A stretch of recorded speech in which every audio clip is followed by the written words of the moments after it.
Hello? Oh, wait. Hello, game audio?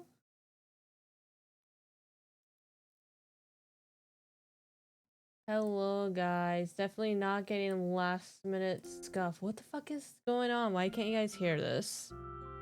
Oh, no, now you can hear it. Okay, we're good. Alright, it wasn't picking up for a second, but I guess it fixed itself.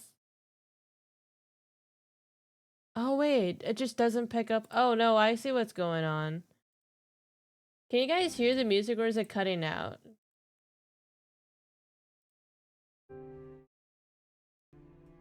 Okay, then, no, there we go. We're good. Just had to fix the noise gate. Okay, we're good. Yeah, okay. Good. Alright. Anyway, hello. Hope everyone's doing well. Hope we're enjoying our days. I know I am, as we're about to start case 4 of paper perjury. We did, yeah. Because we figured out case 3 last time. Figured out all the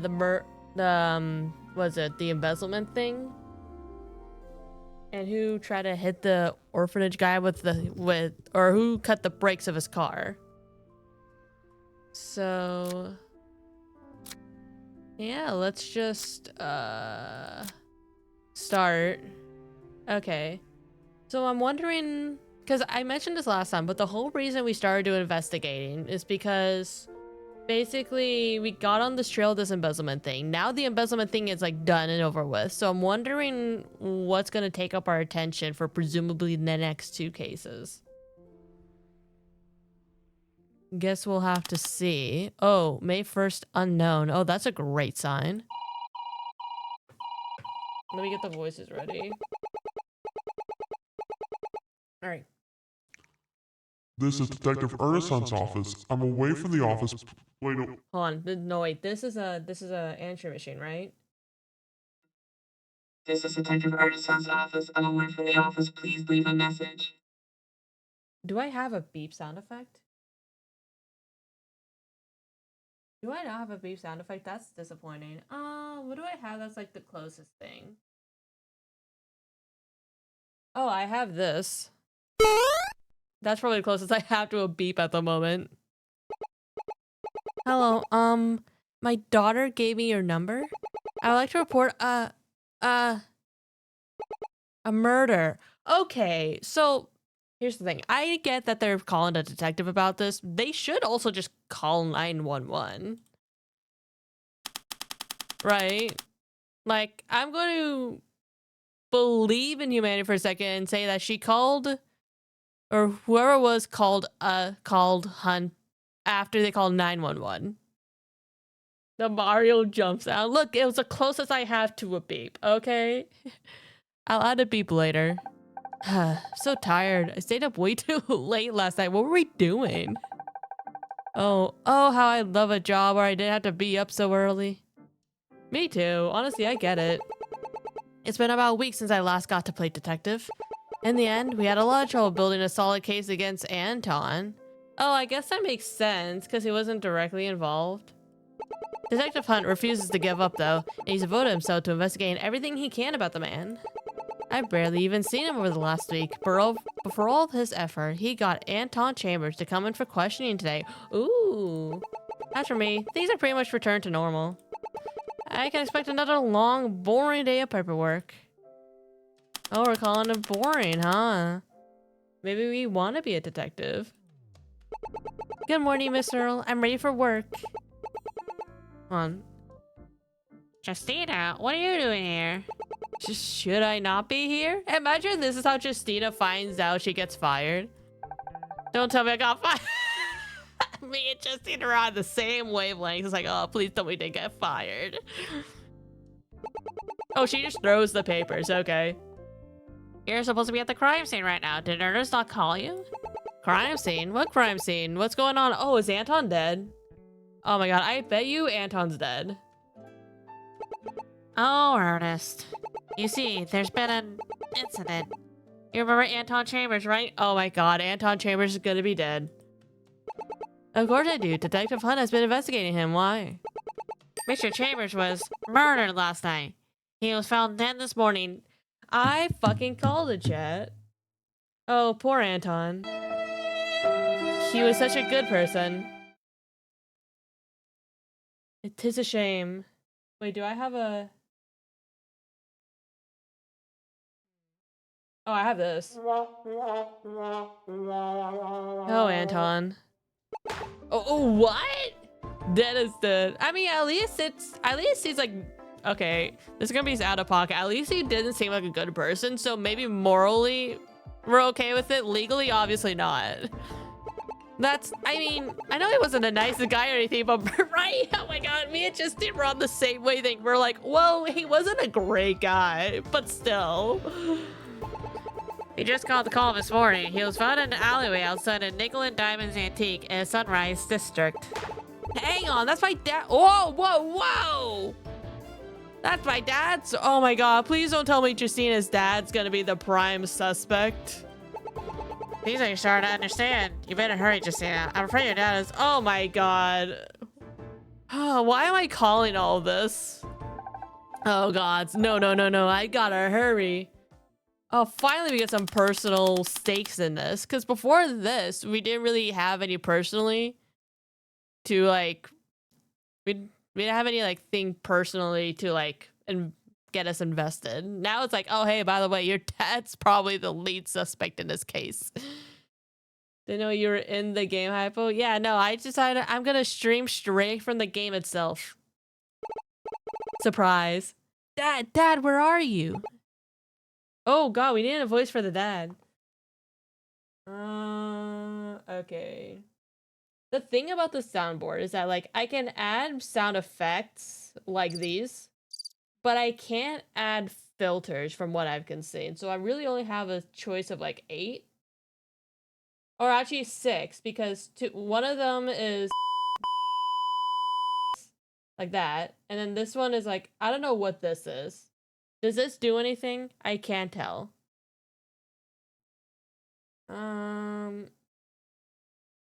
Let's see. Let's do this. Justina? Okay. Her dad looks good for however old he's going to be. Because Justina's like, what, 22? So he has to be like 40s, 50s. He looks good for 40s and 50s. Dad, are you okay? Well, I mean, I guess he could have had her young, but still, I guess we'll find out. Never mind that. What are you doing here? What do you mean, what am I doing here? This is my dad, Ash Smith, owner of Nickel and Diamonds Antiques. He's a professional glassblower, and this quaint store is his pride and joy. He's been running it ever since I was a kid. He's a little eccentric, and maybe a bit clumsy, but he's totally harmless. He wouldn't even so much as kill a fly. To think there'd be a murder here of all places, and my dad would be wrapped up in it. God, sweet time was all just a bad dream. Ah, Jesse, you finally showed up. Okay, I want to see... How old's the dad? Yeah, 47. He looks good for 47.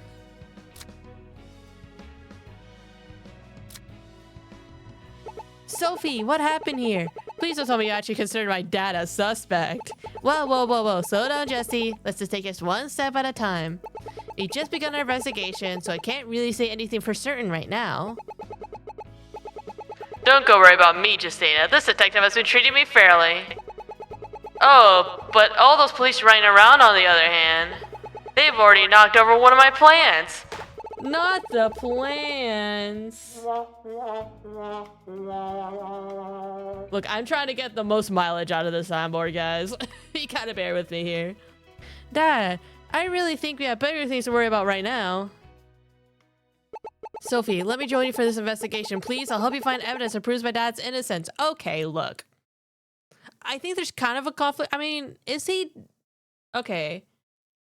I'm not sure if it's a conflict of... Is it a conflict of interest if he's not technically a suspect? But the way that games go, he'll probably be a suspect. So wouldn't it just be a conflict of interest? I wouldn't have it any other way, partner. Oh, okay, I guess we don't care. Well, maybe because like he's not actually a suspect yet. Let me just give you the rundown of what we know so far. Or maybe Sophie doesn't care because we're low-key probably girlfriends at this point. Our victim, Anton Chambers, the president of Bank Investments. He was found dead this morning in an alleyway behind Nickel and Diamond Antiques. He had been here last night for a business meeting, and that was the last time he was seen alive.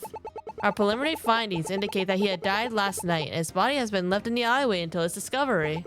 He was shot twice, one in the right abdominal region and one in the chest. There's also 2 puncture wounds found on his chest.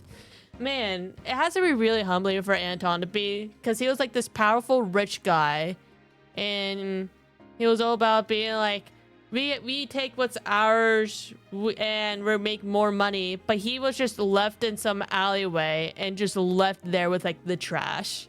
Honestly, I'm here for it. We believe the shot to the chest was the cause of death. Finally, his wallet was missing from his body, leading us to suspect that this may have been a robbery. It's not a robbery, but I get what she's saying. Alright, our victim's body was shot twice, one in the abdomen, one in the chest. 2 puncture wounds were found on his chest. The time of death was sometime last night on April 30th. What about the murder weapon? Were you able to find it? Not yet. The culprit must have taken it with them. That makes sense. We only have our preliminary findings right now, so we don't even know what model of gun it was. Anton's wallet was missing from his body. It was the motive behind the crime robbery. Can't really be humbled. He's kind of dead. Well, okay, maybe it's sort of like Ace Attorney stuff where like his spirit is watching over.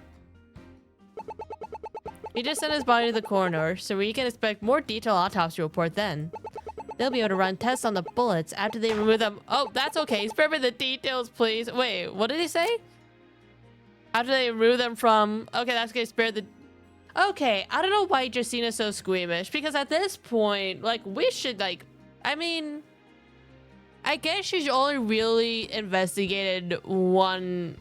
No, because the first case was a robbery. And then... Second case... I'm trying to remember. Second case... Well, the third case wasn't a homicide. Was the second case a homicide?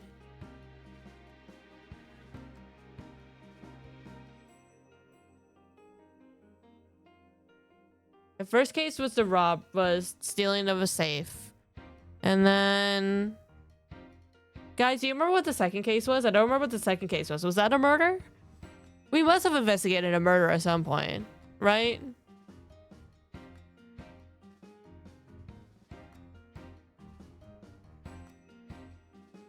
I'm gonna look this up because I don't remember what the second case was. And I feel so bad that I don't remember what the second case is. Paper perjury case 2.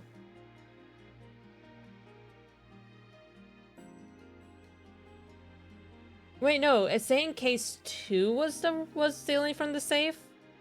What was case...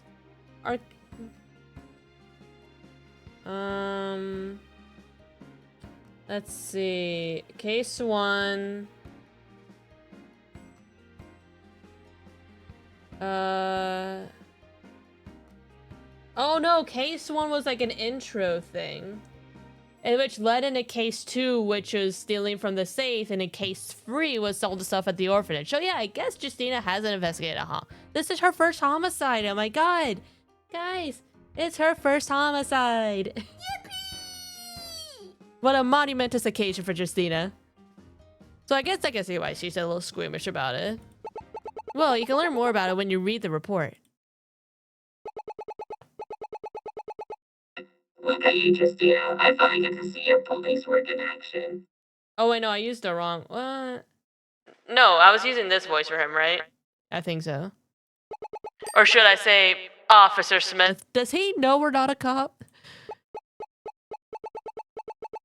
I keep telling you, Dad, I'm not a cop. I just help out in the investigation. Oh, hold up.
All right, sorry about that. I got food.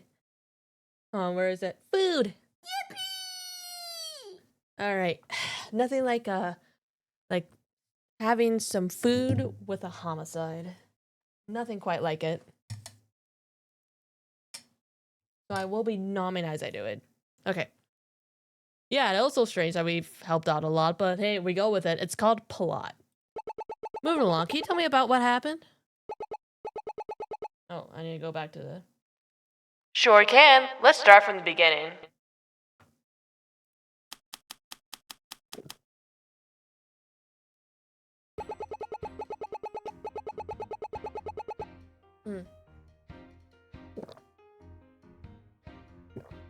Last night, Luna Hart, the owner of this building, held a meeting here to decide who would be buying the property. Does Sheena know that her parents' shop is up for sale?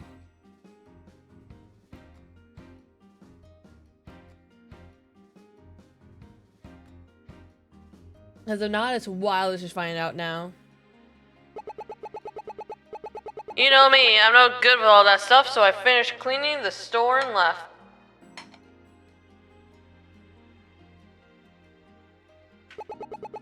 I gave my keys to Luna so she could lock up the store afterwards. When we opened the store this morning, I hadn't noticed anything unusual. When I went to the alleyway to throw away some trash, that's when I saw the body. Oh, so that's why. Okay, that makes sense why he's being questioned about it. If he's the one that found the body.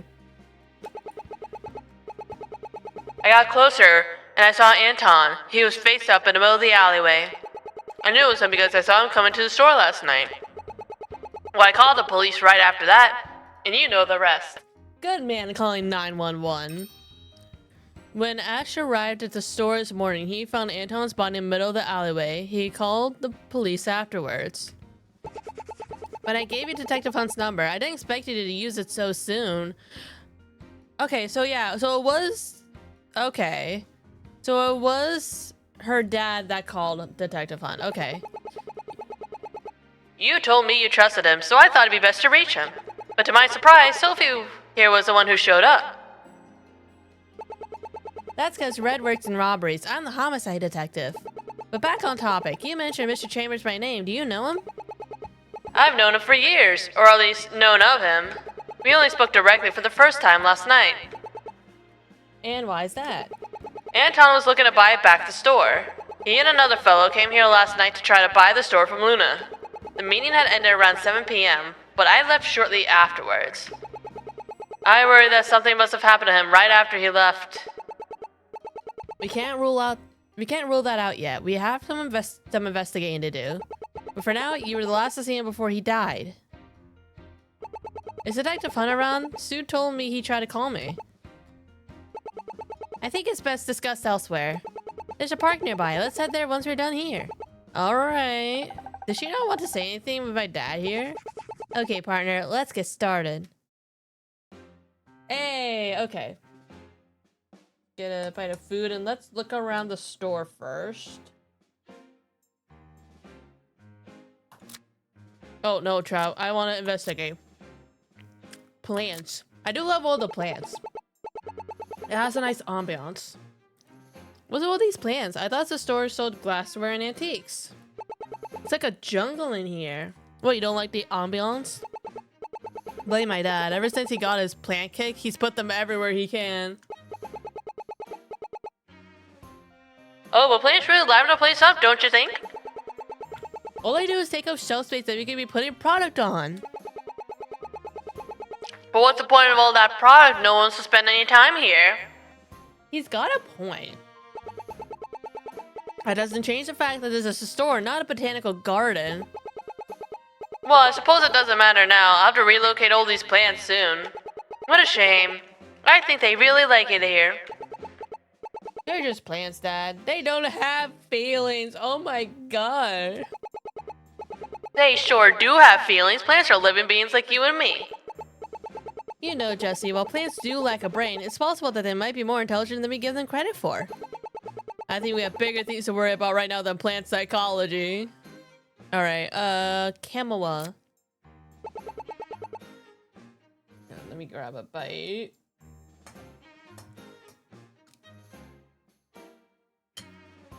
I've never seen a camera like that. It's best on the market. So she has all the... So she has all the recordings from last night? Well, yeah, but this is the only camera we got. We can only afford one. But no one can tell us anything about the murder. Still, it can't hurt to keep it in mind. Sure only has one camera and records everything and sends that footage to Luna. Alright. Rabbit.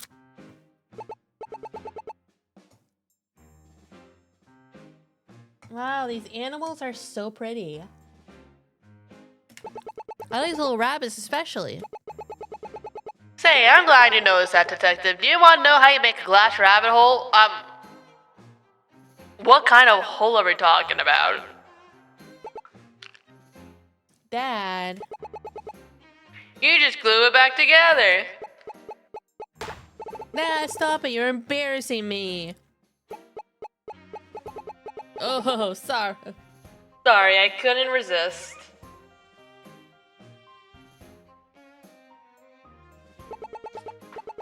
He's always like this. I swear, every time I come here, his puns get worse. When you're a parent like me, you'll understand. A metal detector. I don't think it'd be that type of hole. That's how it was spelled. Excuse me.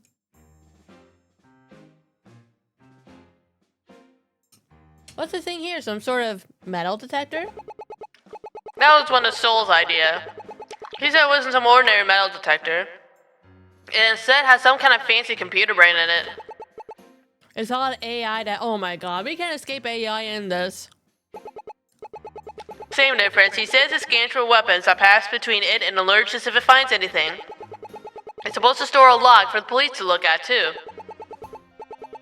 Are we sure that thing even works? I've never once heard it go off.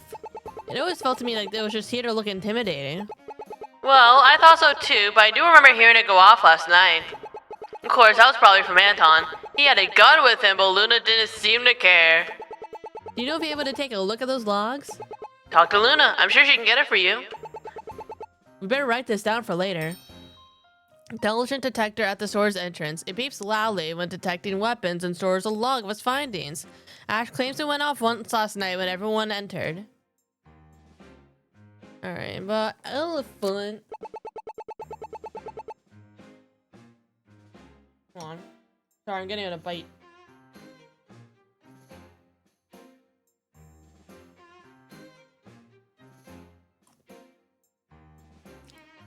With all the plants here, the glass animals have their own jungle. It was my idea. My dad wanted to start growing plants, and might as well make it a theme. This whole store would look so much better without all the plants covering the merchandise. I can see it. So clean.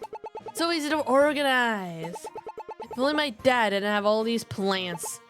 Justy, you alive in there? Huh? Ty, I was just daydreaming for a better life. You can daydream later. We have a case to solve. You're right. That's a timeline I'll never see. My god. And soil. Ooh. Dad, why is your soil on the floor? That's a lawsuit waiting to happen if someone slips on it.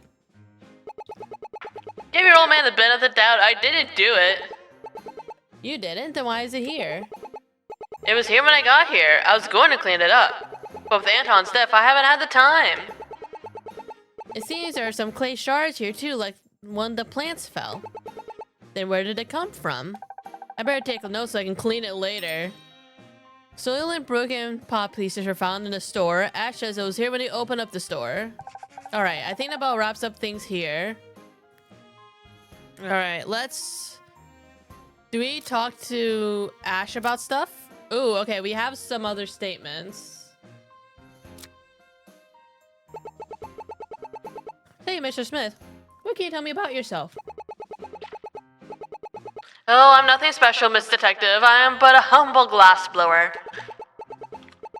You're pretty great one if you ask me. All the glass here is made from him. It's the store's specialty.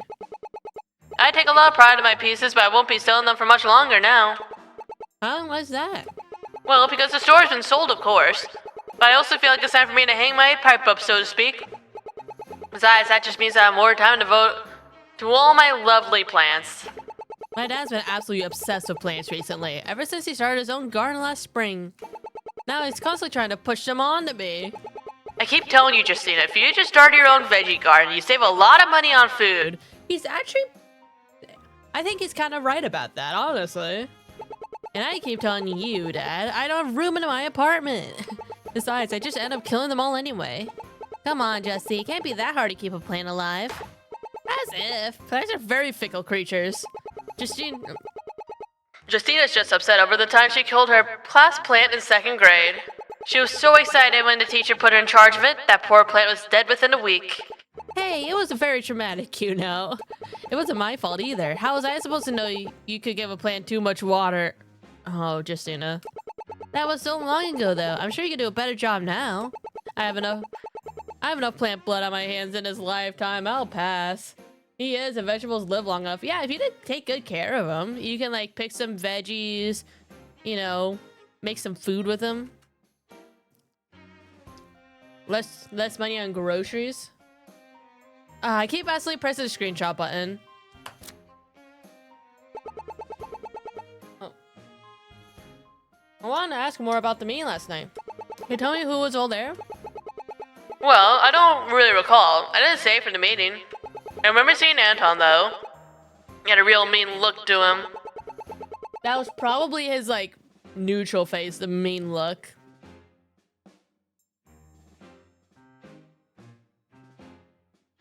Do you have any idea why Anton might have been interested in buying the property? Well, aside from the fact that his company used to own it, no. Hang on, Eubank's Investments used to own the building? Yep. Luna's dad bought it from them 10 years ago. 10 years ago, you say? That's around the time Eubank Investments was founded, wasn't it? Sure is. This whole area was how the company got their start. Back then, the Sunrise District was nothing like it is now. This used to be a quieter residential area. Eventually, though, the state decided the land was more valuable than the people were. That's where Eubanks came in. They offered to transform the area into a commercial district in exchange for city funding. Saul Hart struck a deal with them to purchase the building. Thanks to that, my dad was finally able to open the store. Unfortunately, not everyone here was so lucky. The new development meant higher prices, a few got bought out, but a fair number of people were forced out by the costs. The old Sunrise District only lives on in people's memories now. I had no idea there's so much history here. It's still got a lot of charm to it. Once this case is done, I'll take you to see all the cool spots. Like a date? Ooh, we got a date on the books.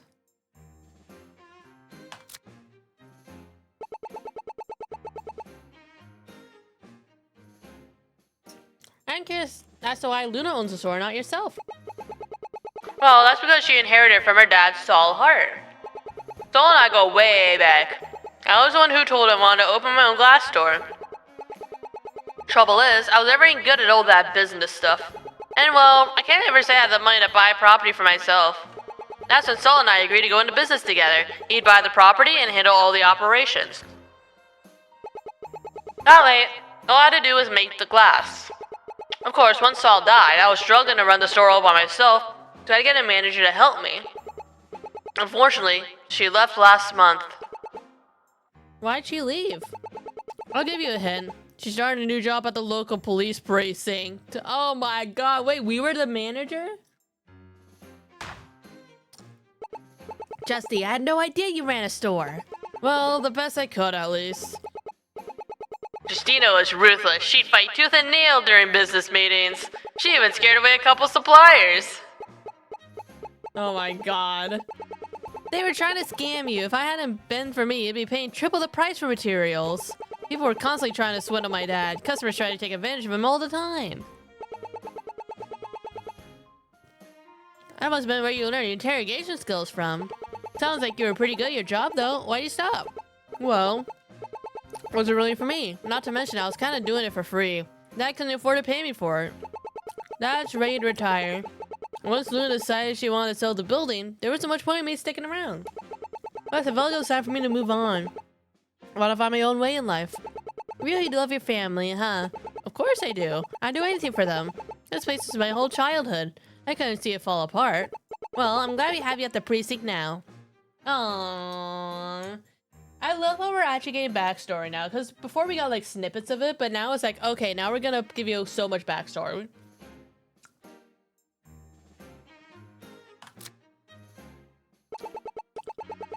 Speaking of family, Mom and John must be worried you're sick. I'll call and let them know you're okay. Don't worry, Justina. The detective let me call them this morning. Why didn't you call me then? Well, I knew you'd be here sooner than later. She told me you'd be coming. Well, I wasn't wrong. Still, I thought Red was gonna call you. So, who's this Johnny been keeping a secret from me?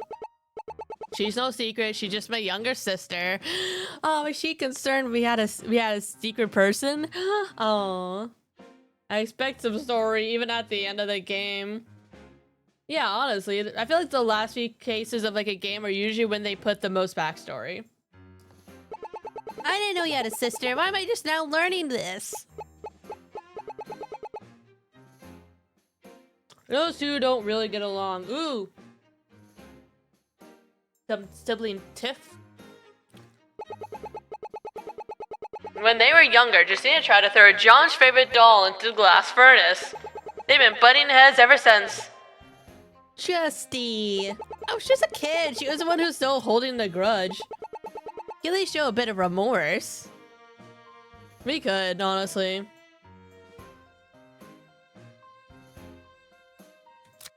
Alright. Let's go to the park and see what's up with Hun.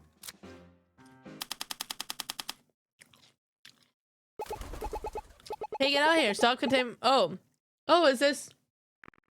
Hey, get out of here. Stop contain my crime scene. Shoot. I'm assuming this is Detective Hunt.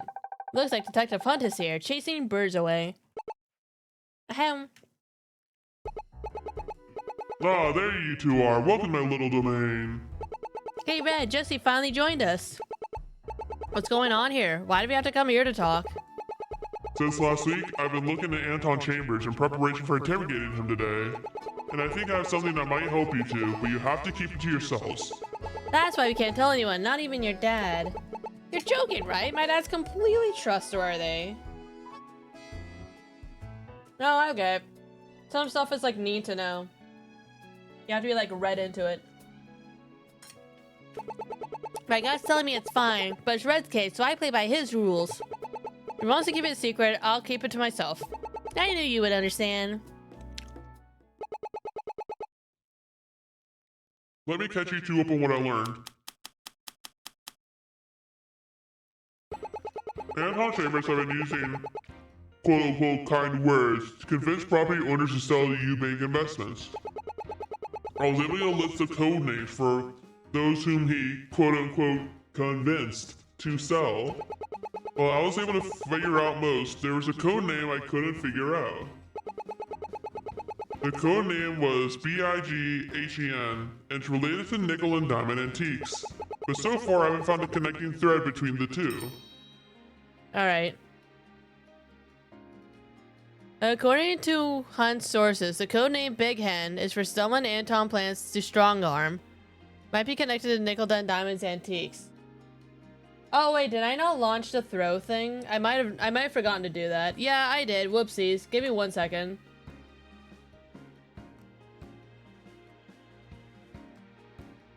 My bad.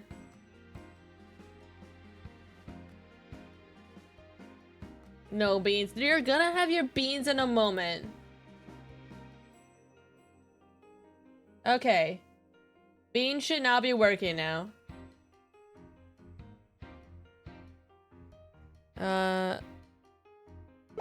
Where did you get a list of code names? I know a guy. Right here's a way of getting information. Maybe if you become a real detective, I'll teach you the tricks of the trade.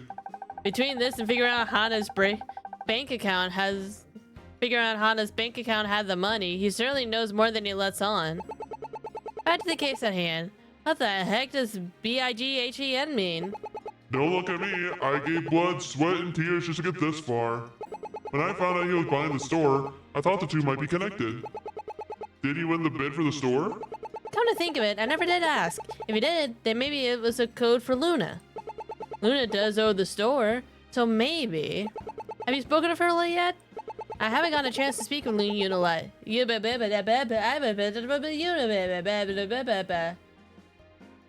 What connected to Twitch chat? Hello, hello, welcome, welcome. Don't mind me. Don't mind that. It stands for Twitch Integrated Throwing System. It's what allows the throw stuff redeem to work. As I have no doubt little guy will demonstrate in just a little bit. I haven't had a chance to speak with Luna. Let's go talk to her. Right, you probably want me there for that anyway. Huh? Why is that? Luna's deaf, so you need me to interpret for her. Just talk normally, I'll translate. Oh, we know sign language? That's so cool. Well, now I'm not gonna. Ha! Reverse psychology. I have conquered. I know how the little guys think. She carries a book with her, so she'll probably just write down her responses for you. I've never met a deaf person before, but that sounds simple enough. Really, you haven't met a... You're like in your 20s, right? How have you not met a deaf person? Whatever. Before we do that, why is there crime tape around the tree? Sophie, did you not tell her? Sorry, Ren. Must have slipped my mind. After I got the call, I wanted to check the park. It was across the street. It would be the perfect escape route. That's when I found Anton's wallet and gun here. Looks like whoever killed him took them here and dumped them here. Huh? Why would anyone do that? When a robber steals a wallet, they don't just grab the money, they take the full wallet. Then when they are safe, like in this park, they take what they want and dump the rest. As for the gun, we haven't figured that out yet. Was there anything left in the wallet? Just a parking ticket for you bank investments. All of his money was gone. Not much to go on. I better update the evidence anyway. What about his gun? completely empty, but we know it's from his design. We know it's his from its design. It's pretty famous for having it. I already sent it in for testing, so until then, we don't have much to share. Anton's gun was left at the park overnight until Detective Hunt found it. The chamber is currently empty. Nothing was found on it. Okay.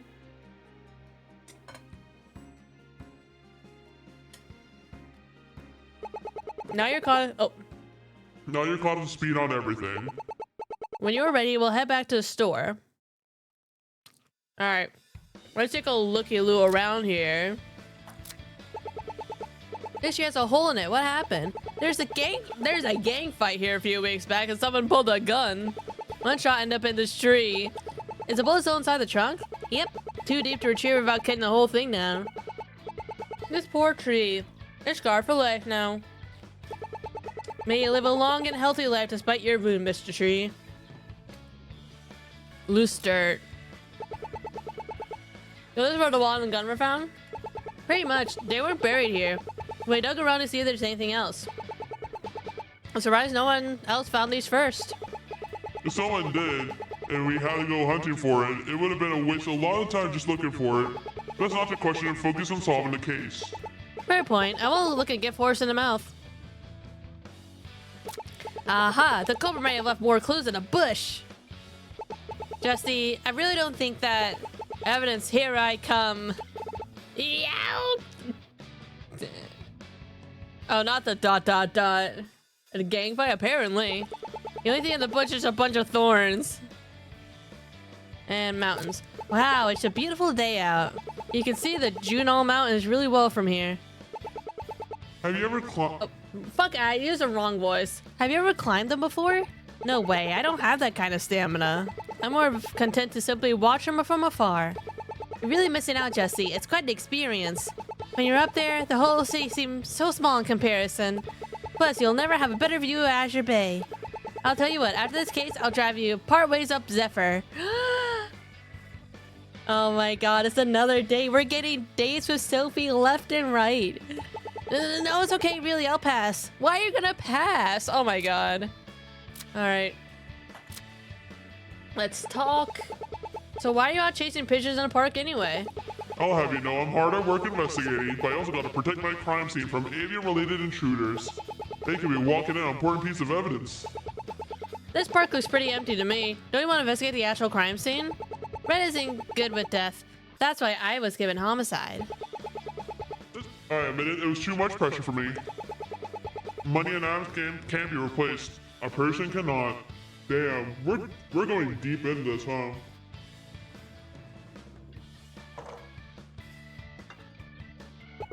So I stick to robberies and the like. Besides, someone's gotta do it. Have you done this before, Sophie? Well, this is my first case of a body. Killing Anton's family was the hardest thing I ever did. It should be, otherwise you wouldn't be the Sophie I know. It's not an easy job, but it's important. Thank the gods Bills and Chandra survive. For the opening murder and main characters of all, there might be a prime suspect and some upbeat music, right? I can't believe someone would kill Anton. I mean, I would believe someone would kill Anton. Let's not get ahead of ourselves. I mean, sure, he wasn't the nicest guy, or a particularly good one. Surely didn't make any friends for himself. Yo, how do you handle it? Does investigating murders not, like, get to you? Hello, but I was a patrol cop long before I ever got promoted. Working the beat like that, I'm get desensitized to stuff like this. All you can do now is find out who killed him and bring him to justice. Anton may have had a lot to answer for, but he saw friends and family who cared about him. Knowing not solving this will bring them some peace of mind and what keeps us going. So I guess you met my dad now. What do you think? You two have pretty different personalities. I expect him to be a lot more like you. He always said I'm more like my mom. My sister Jean is more like him. I love him, but he really drives me nuts sometimes.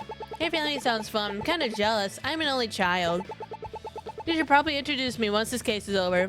Sure, but if Jean says she wants to do your makeup, you better run away before it's too late. Starts off innocent. Before you know it, you'll turn into a multi-hour long makeover session. Oh my god.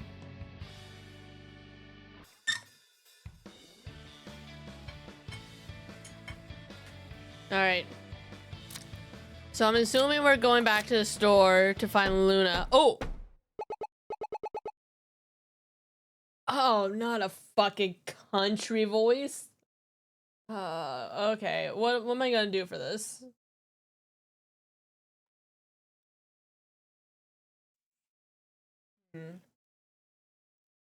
Alright, I'll do this. God, I hope I never do this again. Yeehaw! Praise the gods above. What in the world? Sounds like Harris. He was one of the people here last night. If he was here last night, these are persons of interest in my book. Let's go get a story. Sounds like he's in the workshop. I can show you the way. Alright. Alright, workshop. Ferris? And you're certain about this? Truer than the morning sun. He claimed all of it.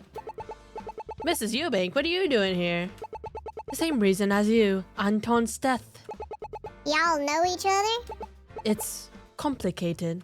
I still don't trust Ferris. There's something about her I just don't trust. Well, I won't pry no that business. You folks must be with the police. Allow me to introduce myself. Name's Harris Newbuck, future owner of this establishment. Nice to meet you, Mr. Newbuck, but I thought this place would be bought out by Eubank Investments. How did you outbid them?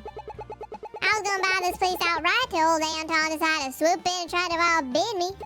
I reckon I looked out when Luna chose me and his bed's dead as a doornail now.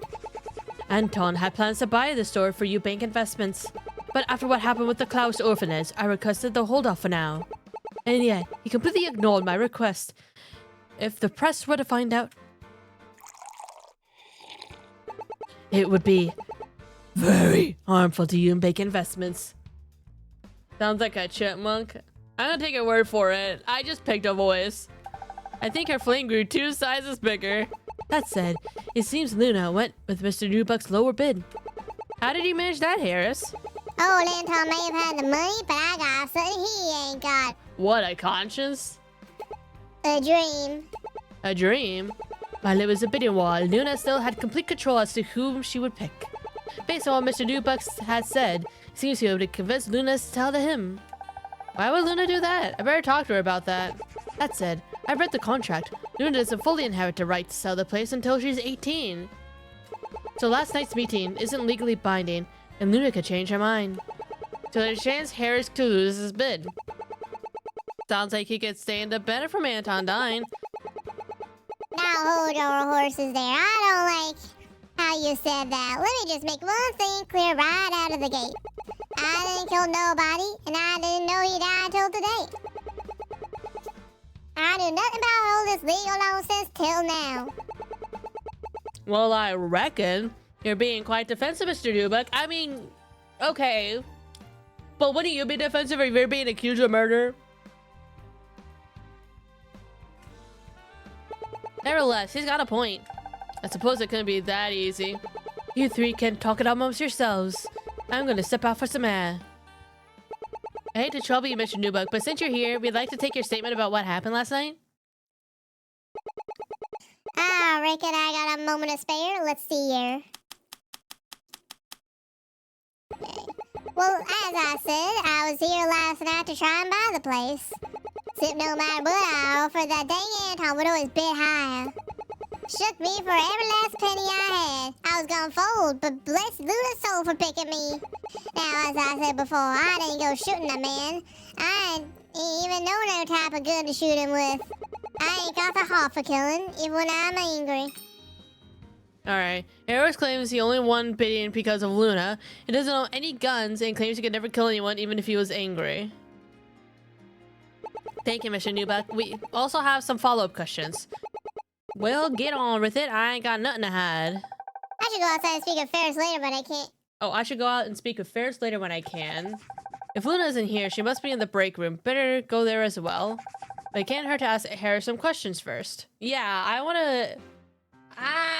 the violence. I knew it. I knew it. You can never change your little guy ways. You just have to choose violence every time.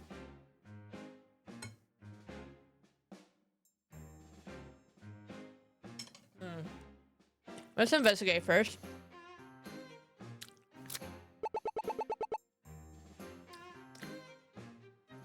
This is some of our prototype glassware. We always got the shapes down before we move on to the color glass.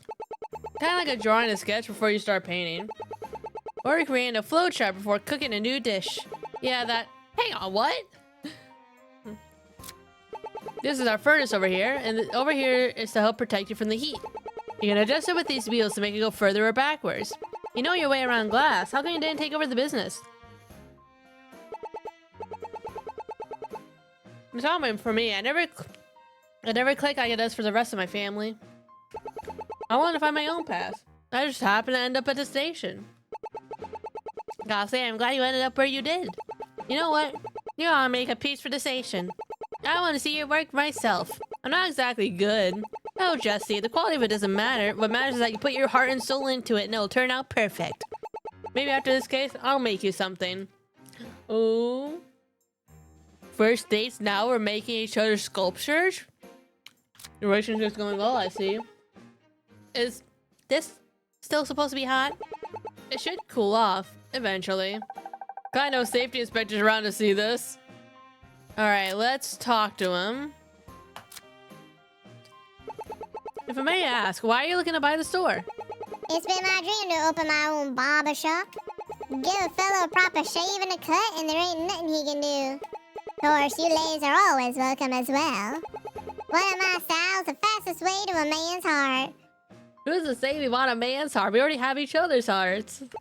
I think I'm fine, thank you. Can't say I'm after a man's heart. I like my heart there the way it is. Justina says she's not after a man's heart. Maybe after Sophie's heart? I'm gonna pilot this ship till the day I fucking die. What about oh my god, yes! Yes, it's becoming closer and closer to canon every single day! Yes! I can smell it. I knew it. I could smell it. I can smell sapphicness from a mile away. What about a woman's heart? Well, I reckon my artistry would make even a lassie swoon. I like how Harris just doesn't care if it's a man or a woman. He's like, yeah, no. Any of my cuts can melt anyone's heart.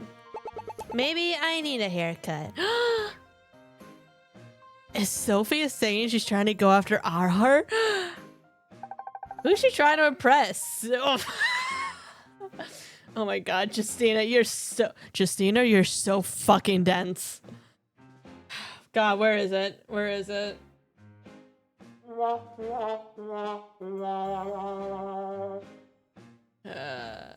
What's this one?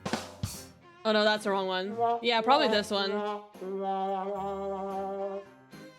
It's okay, Sophie. You just have to be blunt. You just have to say exactly what you want to Justina so even she can understand.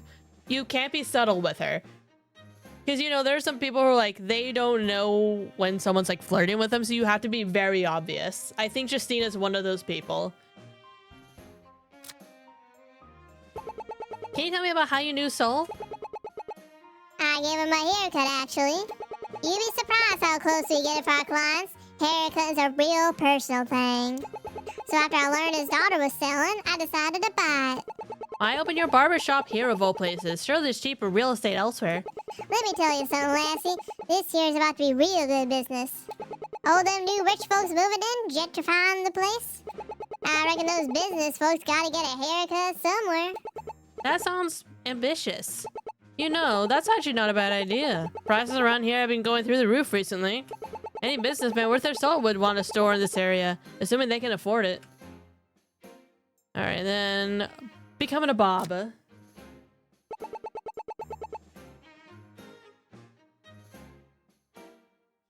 What got you into the whole barber thing anyway?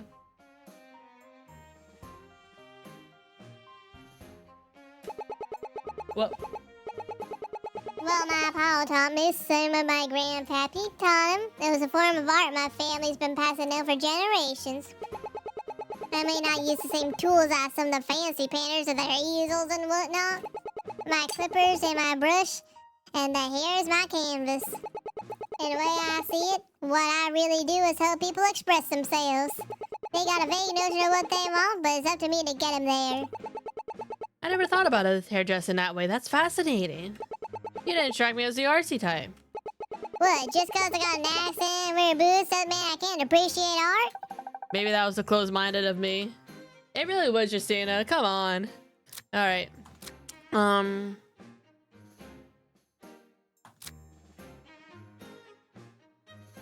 Let's go talk to Ferris first. Let's just get that over with. You guys know I'm not a fan of her.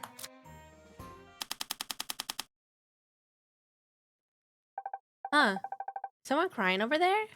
Hang on. That sounds like Mrs. Eubank. Oh, she is crying. Ferris? You two again, please. If you want to look around, fine, but leave me alone. Ferris, what's wrong? I don't know if it's a lighter if her eyes are always this way, but her eyes look a bit red. I just want it to end. This case? This whole scandal. Everyone's getting dragged in. My family, my friends, my company. And now Anton's dead. Why? Why would someone kill him? I mean, he's not a likable guy, but...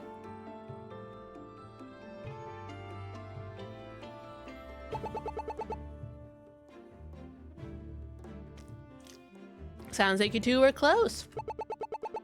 He's been with you, bank investments, since the beginning. He helped build the company. He was a bit blunt, but he was a good man. Now to find out he's been going behind our backs. If only I found out sooner. Instead, I wasted all my time defending criminals. Criminals? You mean Annie? Annie, Bill, Oliver. I believed in all of them. Instead, all I did was waste my time. Time I could have spent looking after this company. Maybe then Antoine would still be here. Maybe Ferris isn't totally... I'm kind of on the fence about it, Ferris. I think you did the right thing. Everyone deserves a fair defense. If you didn't fight for them, who would? A public defender. Oh, not even a criminal lawyer. Most public defenders don't give their clients much time a day. Oftentimes, they're overworked and underpaid. How can they be expected to provide a good defense under those conditions? You fought for them better than anyone else could have. I mean, what if we got it wrong? We've been sending an innocent person to jail. I never expected to hear all that from a cop. Hey, I didn't get into this business just for the paycheck or sense of power. I want to help people. I want to catch the real criminals, not just the first option I find. I can tell Miss means a lot to you. She's really passionate about this. Now I just want to help her solve this case even more. Ferris, nothing you or I can do to bring Anton back, but you can help us find who's behind this. Help us, please. Alright. How can I help? You knew Anton better than any of us. What can you tell us about him? Oh my god, is Ferris actually going to not hate us? I'll tell you what I know. Anton was a real gun enthusiast. He carried his pistol Brutus with him everywhere. He bragged all the time about how good of a shot he was, that he only ever needed one. He only ever carried one bullet in his gun just to prove his point. He never once let the thing out of his sight either. Who wouldn't even let anyone else touch it. It's partially because his gun has a flash drive attached to it. He carried all his work-related info on it. Aside from that, he was dedicated to his work. Really dedicated. When he made up his mind, nothing could stop him.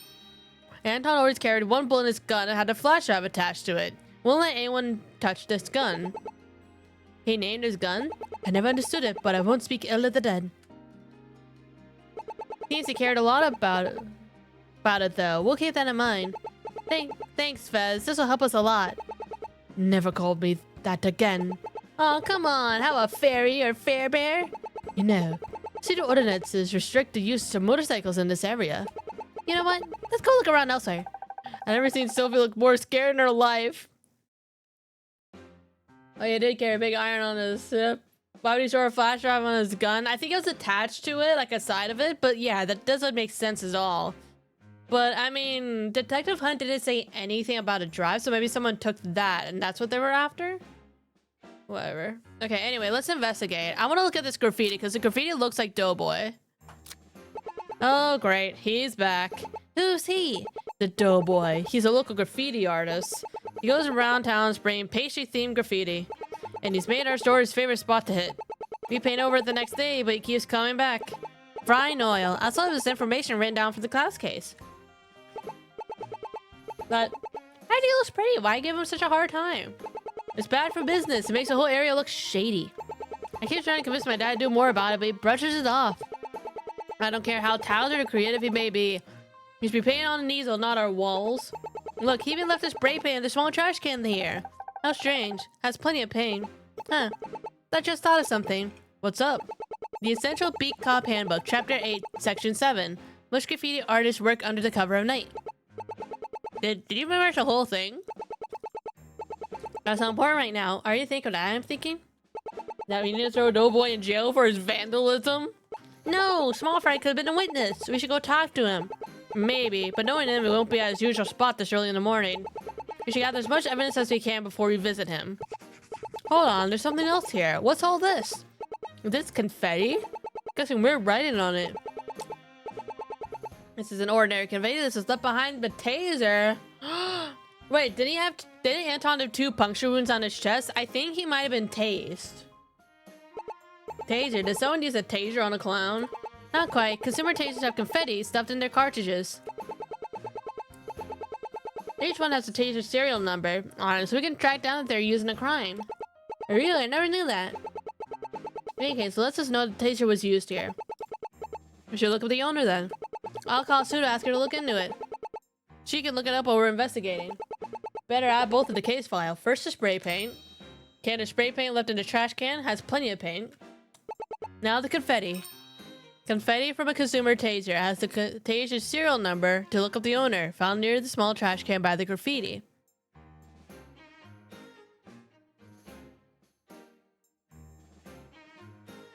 You think it was inside the gun with 1 bullet? I don't think a flashlight could fit in a gun. Like, I don't think it can fit in the cartridge. Better check the dumpster for clues. You never know, we might find lying in one of these. It's empty. Well, yeah, yesterday was trash day. Probably picked it up in the afternoon. Besides, I doubt the culprit would have been dumb enough to throw the gun in the trash. I think it counts. It adds the evidence. Trash was picked up yesterday around noon. The contents of both large dumpster and the small can were collected. Alright, mail handle. What's this thing here? That would be our mailbox. Pulls open for you to drop mail inside. I wonder, could the culprit have dropped something in there? Unless they're a utility company, I doubt it. What about the place next door? They've also got one. I'd rather not go over there, actually. Why not? It looks just like a harmless little toy shop. Don't let that fool you. Those little smiles so they realize you aren't buying anything and they turn to vicious snakes. Oh my god, sounds like fucking experience. What's with this ominous brick wall here? It wasn't always there. You used to be able to walk through to the other street. It got put there a few years ago because of a property dispute. I doubt the culprit would have been able to climb over this. That means they had to pass by the front of the store. Unless the culprit was a ghost. Oh, I think she might be onto something.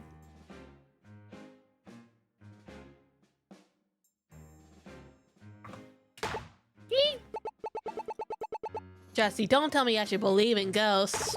Oh, well, of course I do. They're very real, very dangerous. Hey, those who make it the gods are to forever haunt our world as spirits. I never want to encounter one. He didn't strike me as the superstitious type. Call it whatever you want, but I like to avoid being haunted. No way, I doubt that ghosts will haunt you. You're too cute. Chat, she called us cute. Oh my god, is this the case where they really lay it out thick? Hey, cut it out, I'm really serious here. Oh, come on, I'm only teasing you. Alright, then white tape. Here we are, scene of the crime. Something on your mind? You know, I've always seen these in movies and TV, but seeing it in real life, it's haunting. When I was younger, I used to play out here with Luna. Once you play cops and robbers, Luna shaped her hand like a gun, pretending to shoot me at the robber. Kind of surreal how it's a parallel to this crime. Being here now makes my childhood feel like it was so long ago. I should really focus on the case. Don't be sorry, I'm glad you can open up to me about this. But you're right, we have to solve this case, even if it only to get your dad off the suspect list. Right, but I think you should know. Aside from the body being found here, we don't know much else. Seems like our culprit may have lured Anton here to rob him. We're also told he drove here, but both his keys and car are missing. So the same person who killed him could have used his car to escape. That means his key, wallet, and gun were all taken. Yeah, they dumped the gun and the wallet in the park. They escaped in the car, why not drive away with both? Maybe they're gonna drive away with them. Maybe. I can't think of a reason why. I'm gonna add the keys as missing with the wallet. Alright. So that's that. Now we can talk to Ferris. Where are those buildings in the back? There used to be some small businesses, a family club, loan office, and a beauty salon. It used to. They closed down. Couldn't make enough to keep going. That brick wall in the back wasn't always there. People used to be able to go from one street to another. It was raised a few years ago because of a property dispute with the building owner on the other side. But it killed a lot of the traffic for those few stores. How sad. They've been closed for a couple years now. And no one has wanted them since. Thankfully, the former owners were able to relocate to another area. Then it has a happy ending. It was a happy ending. I just wished them to move in the first place. Alright, Anton's enemies. You know, anyone who wanted to kill Mr. Chambers. You didn't hear this from me. But Anton has just gone through a terribly messy divorce. Why am I not surprised?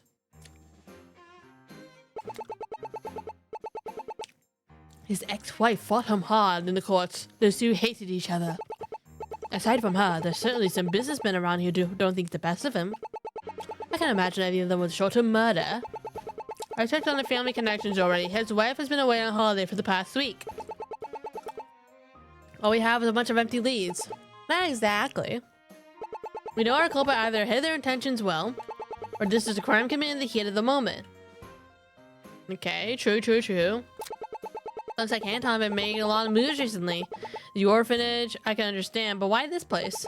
Unfortunately, I can't disclose any information about the company or our ventures. You know something, don't you? It could be critical information. I have to place the interest of the company first. What could you being investments be hiding? I want to push her on it, but I have a feeling it won't get me anywhere. Alright. Let's go meet Luna then. I think, yeah, break room.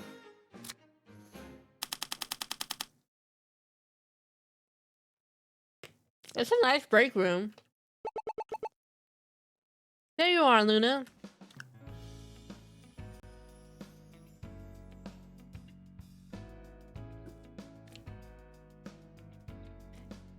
Hey Jay, I was just cleaning the break room.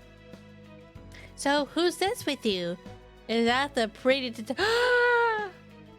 Justina called Sophie a pretty detective girl? She called her pretty? Oh, Chad, I think the ship is sailing. It does look really well together for a break room. All the break rooms I know are like kind of messy. Luna, time and a place. Also, this is like written down so Sophie can fully see this. Let me introduce you to Luna. This is my girlfriend, friend, Detective Sophie Swift. Sophie, this is Luna Hart. Nice to meet you, Luna. Anyway, what you doing here, Jay? I'm here to investigate the murder. Both you and Dad are suspects. But we didn't kill him, so we're fine. That's so bad. What detective arrest you on bad evidence? Hey, I wouldn't. I didn't mean you. I mean the other... Oh, never mind. I just want to solve this case.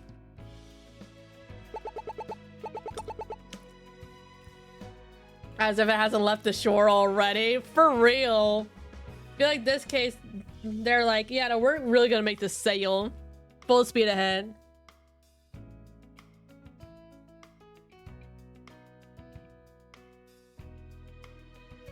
Like, if like at the end of the last case they don't kiss, I'm gonna be upset. What happened last night? I heard you sold the store. Also, wait, hold on. Question, right? Because before they said something about her not being 18, so it's not legal. How old is she? Oh, she's 17. Okay, sure, she's almost 18.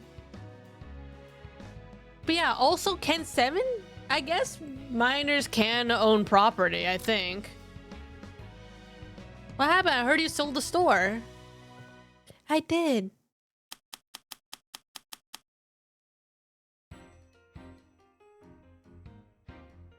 I decided to sell the store to Harris because I believe in his dream. I might have been less money, but I feel like I was making an impact by helping him. Despite losing, Anton took losing the bid quite well. I never saw them talk to each other by the computer before they left. Wait, hold on. Did she say they were or they weren't?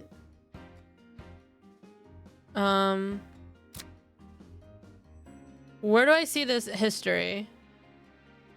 Afterwards, I cleaned the whole store before locking up for the night. Then I opened up the store, and you know the rest. Luna agreed to Harris's bid because she believed in his dream. Saw Harris and Anton talking to each other by the computer before they left. Thanks, Luna. Do you mind if you take a look and ask some more questions? That's fine. Go ahead.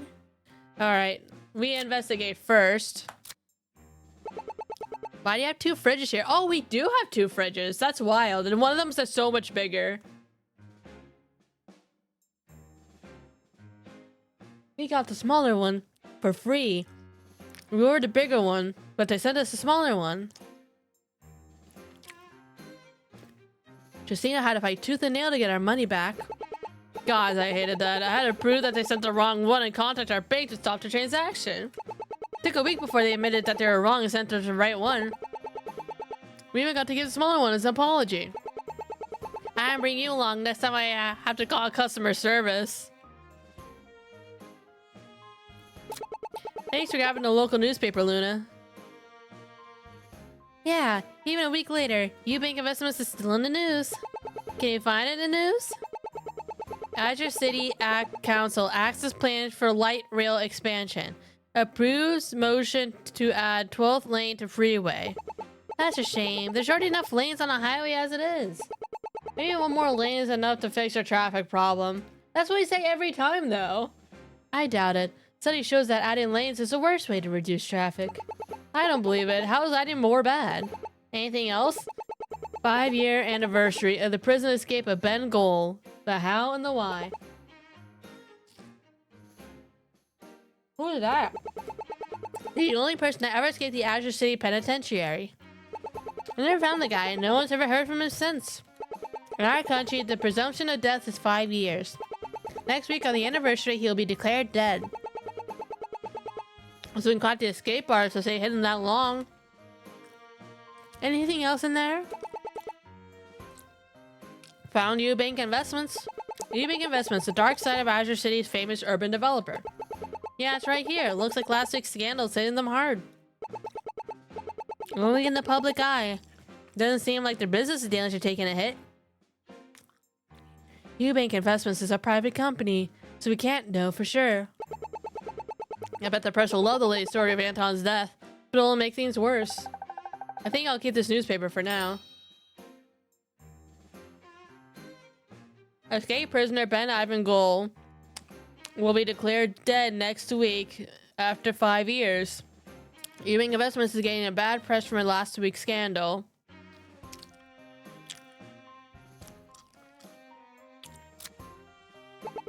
University pamphlets. Yeah, there's an old deaf university in New Grapetown. They've already accepted me. Oh, that's so good. Oh wow, congratulations. I didn't know there was an old deaf college. That's why she's selling the place. She needed the money to move east. My mom lives out there, but she can't afford to support me the whole time. With a sale, I should be fine until I graduate. So, what are you studying?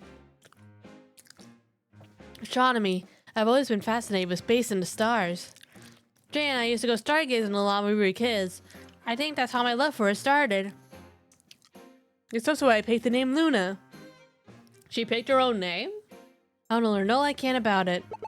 Sounds exciting. I can't wait to hear more about what you discover. And don't think you escape from us either. You better come see me on your holidays. Luna's on her first step towards her dream. I'm so proud of her. Those are some big hands. I made it myself. They're modeled after my dad's. Must have been a large guy. He was. But he never yelled with them. Jay says he was a loud person when using his voice. He talked pretty loudly with us, but signed so calmly. I actually don't know if it was because he lacked confidence in signing or because he was always nice to Luna. Alright, back. Let's talk to Luna more. How come 2 buyers were here last night? No one else offered to buy the place? Well, originally I was just gonna sell it to Harris. He was a friend of my dad's. He seemed really excited to take the place over. Then I got contacted by Anton. He must have found out I was selling the place. I wonder why he was so dead set on buying this place. Don't tell me he tried to put luxury condos here too. It's even stranger when you learn that he didn't have permission to do so either. There must be some reason for it. Well, I do know that Eubank Investments used to own the property before we did.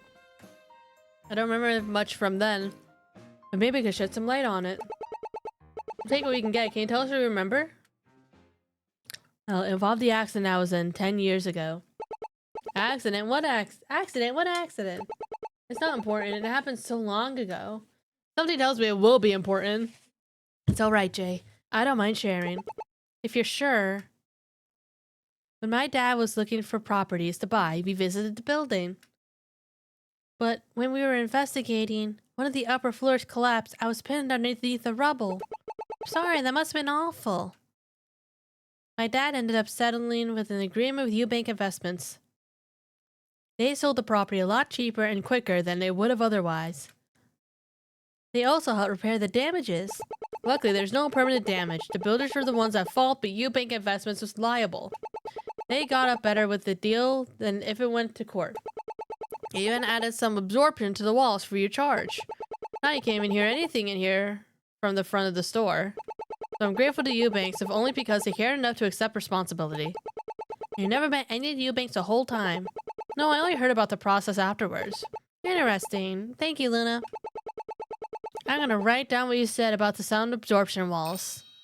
Sound was reduced in the workshop. No sound from the front of the store can be heard from the break room. Interesting, interesting. So, Jesse, why didn't you tell us at the station you knew sign language?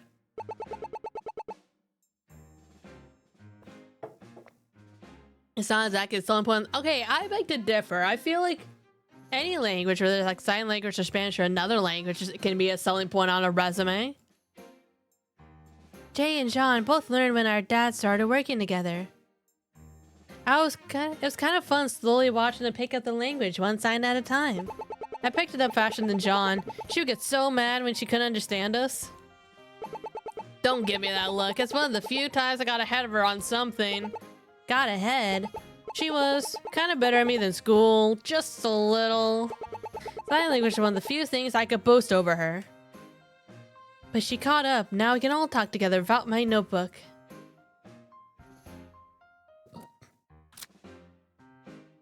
I've been hearing about your dad a lot today.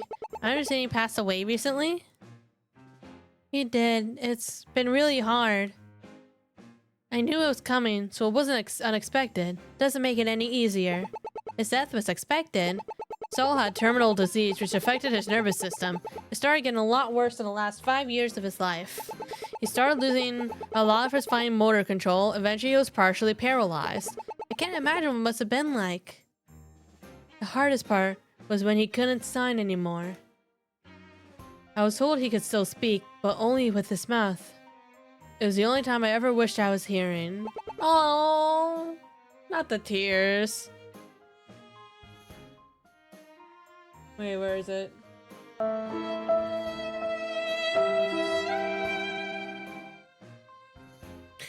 It's okay, Detective. He was a good dad. Prefer to remember the good times we had together rather than the bad. I'm sure you'll have a great next life. Plus, I still have Jay and her family. They started taking me under their wing. Of course you do, and don't ever forget it. Alright, Justina and Luna. You and Jessie are pretty close. Did you guys grow up together? Yep, Jay and I would play together when we were little. She was always so supportive of me. What? Ah. I guess that explains what she meant when she said it's why I picked the name Luna. I was like, oh, she picked her name? Okay. So this explains it. She was always so supportive of me. When I came out as trans, Jay was the first person I told. I'm glad you did. I've always been really proud of you. She's a little sister I never had. Wait a second, you have a sister? Like I said, a sister I never had. Justina and Jean never got along. They're complete polar opposites. But I consider them both my sisters too. I learned different things from both. Jean taught me a lot about fashion and makeup, even if I don't bother with it much. In fact, she bought this bow I always wear for me. But Justina always showed me how to be confident in myself. We had a lot of adventures together and some misadventures. That's really heartwarming. You should try to get along with your sister more, Justy. Hate to break it to you, but some things aren't possible. I think they should be possible. I hope we get to meet John. Luna, do you mind if I see the contract for selling the store? No problem. Here you go. Now, where is it? What are you thinking? According to the contract, it goes into effect the moment Luna turns 18, but it can be canceled at any time until then. Luna, is there any reason you want to cancel the deal with Harris? Nope. I'm happy with the terms we came up with last night. Better write down the contract details. Might come in handy. A contract signed by Harris Eden Newbuck. The contract will go into effect when Luna turns 18 next week. Luna can cancel this contract any time before her birthday. Okay, chat, hold up, pause. I just thought of something, right? Okay. Bear with me, right? Where is it?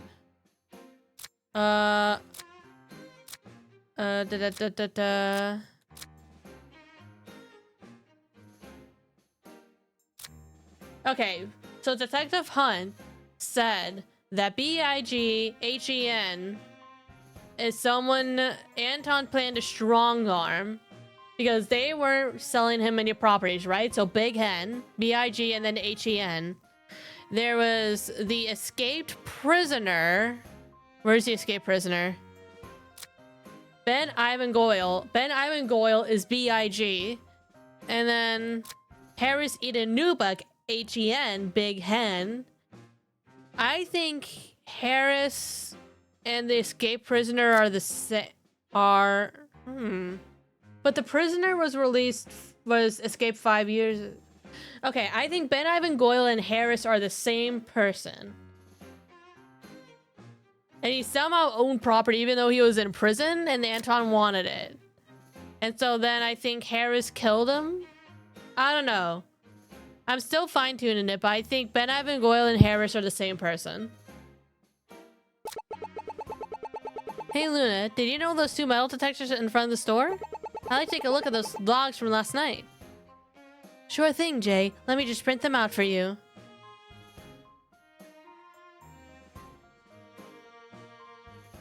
Here you are. Looks like you tripped twice last night.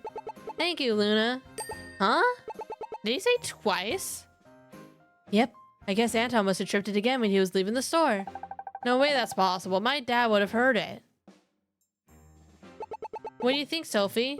It's strange. According to Ash, he only heard the detector go off once. Could he have been lying to us? No way! Why would he lie about that?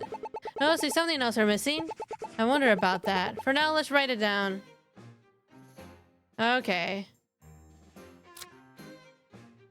So I think we have all the other stuff, because...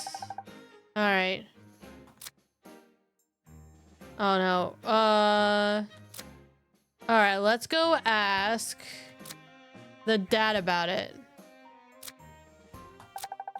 Alright, restatement. Luna Hart. Okay.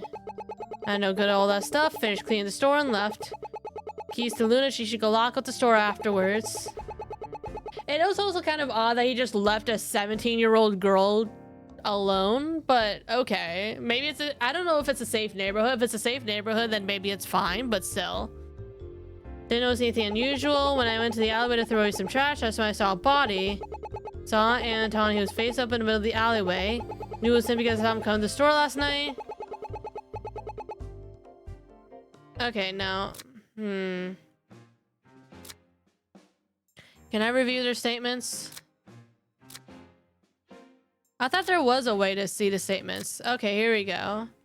I gave my keys to Luna. Opened the store this morning. Hadn't noticed anything unusual. Went away to the alleyway. Threw away some trash. I saw a body. Saw Anton. Okay. What about this? Try to buy the place. Picking me. Dingo shooting a man. Okay. He carried his gun with him. 1 bullet. Maybe Ferris? Because of the gun? Because... Where does it say something about his gun? Anton's gun. Nothing else was found on it. Yeah, there was no drive found on it. So I think maybe we go to Ferris. Talk.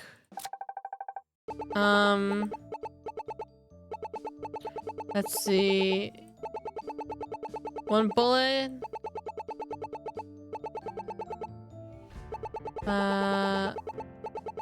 Yeah, maybe the gun had the flash drive. And then we go to the gun because as basically it says nothing else was found on it. Here we go. Ferris, are you aware his gun was found in the park across the street? No, I wasn't. Was it not found on his body? It wasn't. Red only found it by assuming the culprit would escape through the park. When he found it, there wasn't a flash drive attached. And he said he always had a flash drive attached. Someone must have taken it. Mrs. Eubank, would there be anything valuable on this, something worth taking? I can't say for sure, but knowing him, it's likely. He did like keeping his cause close to his chest. Then maybe money wasn't the primary target for our thief. I'll update the evidence on Anton's gun. What now, detective? How are we supposed to find the flash drive? We still don't have proof our culprit even has a flash drive. For now, let's focus on finding the primary suspect. Thanks again, Mrs. Eubank. Okay. So we got that. And let's check out...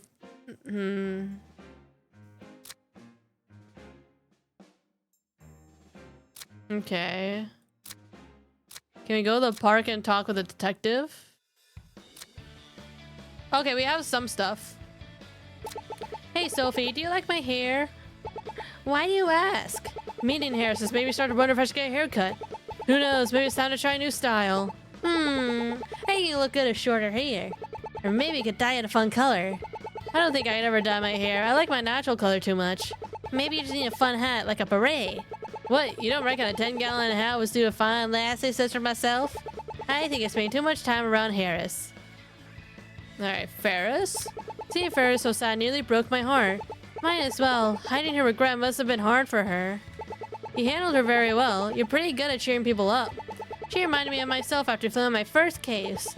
It lingers in you until you feel like giving up on everything. When you stood up for me to take over the case, it gave me courage to stick with it to the end. I only wanted to give her that same courage.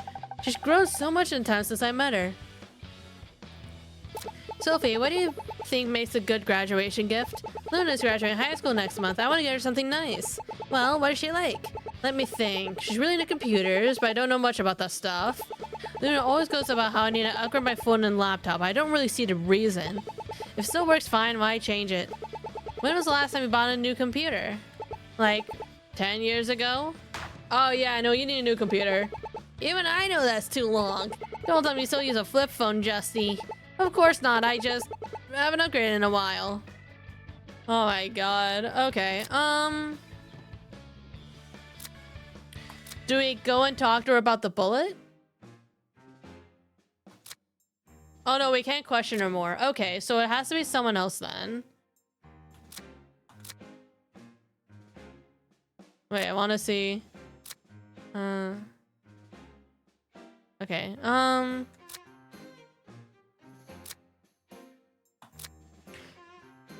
believe in his dream, my less money, make an impact helping him. Anton took losing the bed quite well. Buy the computer. Clean. Oh, wait. Luna said she cleaned the whole store. However, a pot was knocked over, right? Soil and broken pot pieces were found in the store. Ashton was here when he opened up the store. So I wonder what that's about. Because Luna... Why would Luna lie about cleaning up the store? Afterwards, I cleaned the whole store. She specifically says the whole store. But that conflicts with the soil. Luna, if you cleared the store last night, why is there a big pile of dirt on the floor near the entrance? Well, you see, I didn't clean the front of the store.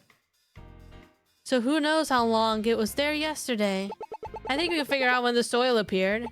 Here's how we prove how the pot broke.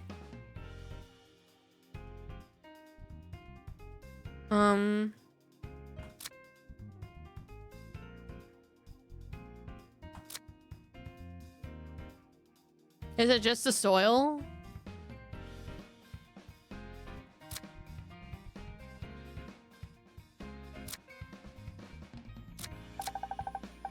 I don't have the evidence on me. Soil was left there last night. What do we know? If the soil was, what do we know will prove when it broke? Oh, the camera, duh. The camera in the front of the store was recording the front of the store yesterday. All we need to do is check it. You have all the footage. I can't. Luna, what's going on? Why can't we see the camera footage? I can't hide it anymore. I broke the pot. I'm so sorry. If you broke the pot, why didn't you just tell us?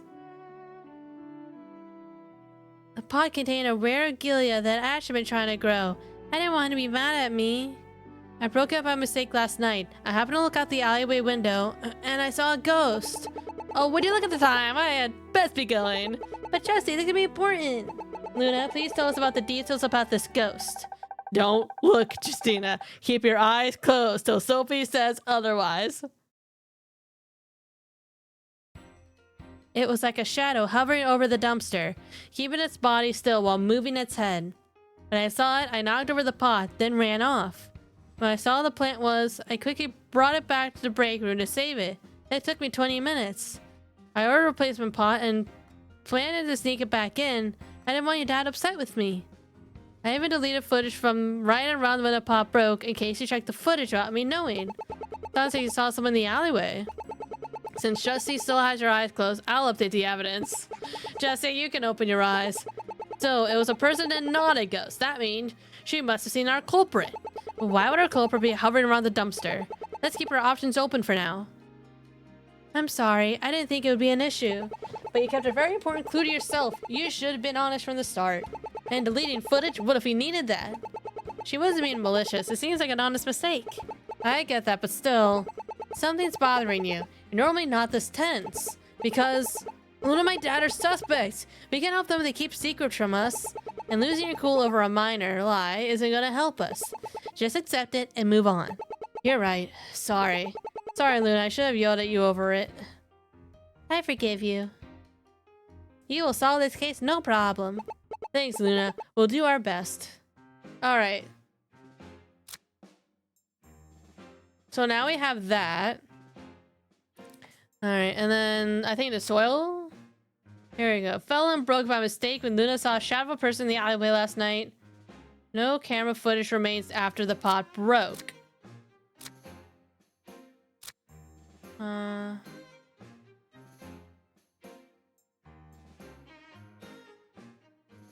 Opened the store this morning. Hadn't noticed anything unusual. Would that conflict with the soil? Because Luna said that she broke the pot last night. But then Ash would say if he noticed that the plant wasn't there. I'll try it.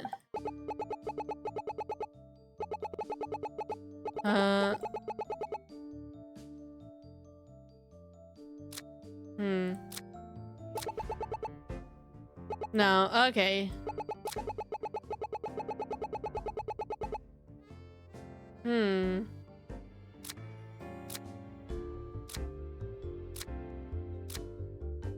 Oh, there's Harris. But I don't see... No.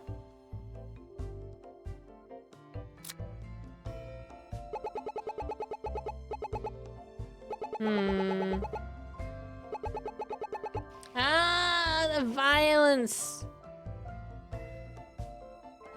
Oh wait, hold up, pause. I got it. So he said when I went to the alleyway to throw away some trash. So we went there specifically to throw away some trash. However, the contents of both large and dumpster and small can were collected and they were empty. So where's the trash? No, I thought I had it that time.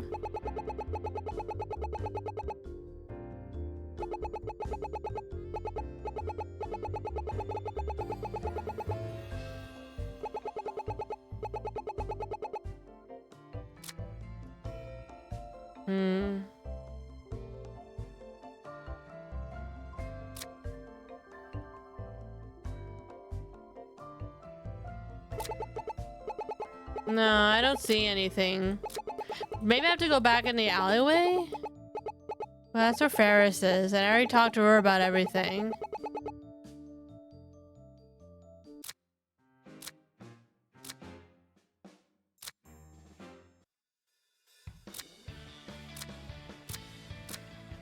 Oh, we can go to the graffiti wall now. Ugh, crap, not you again.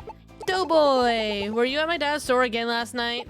What's it to you, Greenie? I thought you and that jerk cop said you'd leave me alone. What are you doing here again? Hey, small fry, long time no see. We just saw your big donut you left, Doughboy. I ain't talking to more cops, so beat it. Listen to me, small fry. There was a murder last night outside Nickel and Dime's Antiques. If you were there, I need your statement. No way, I ain't saying a word. You better talk or Sophie here will book you for vandalism. Not to mention hindering our investigation. Jesse, that's not...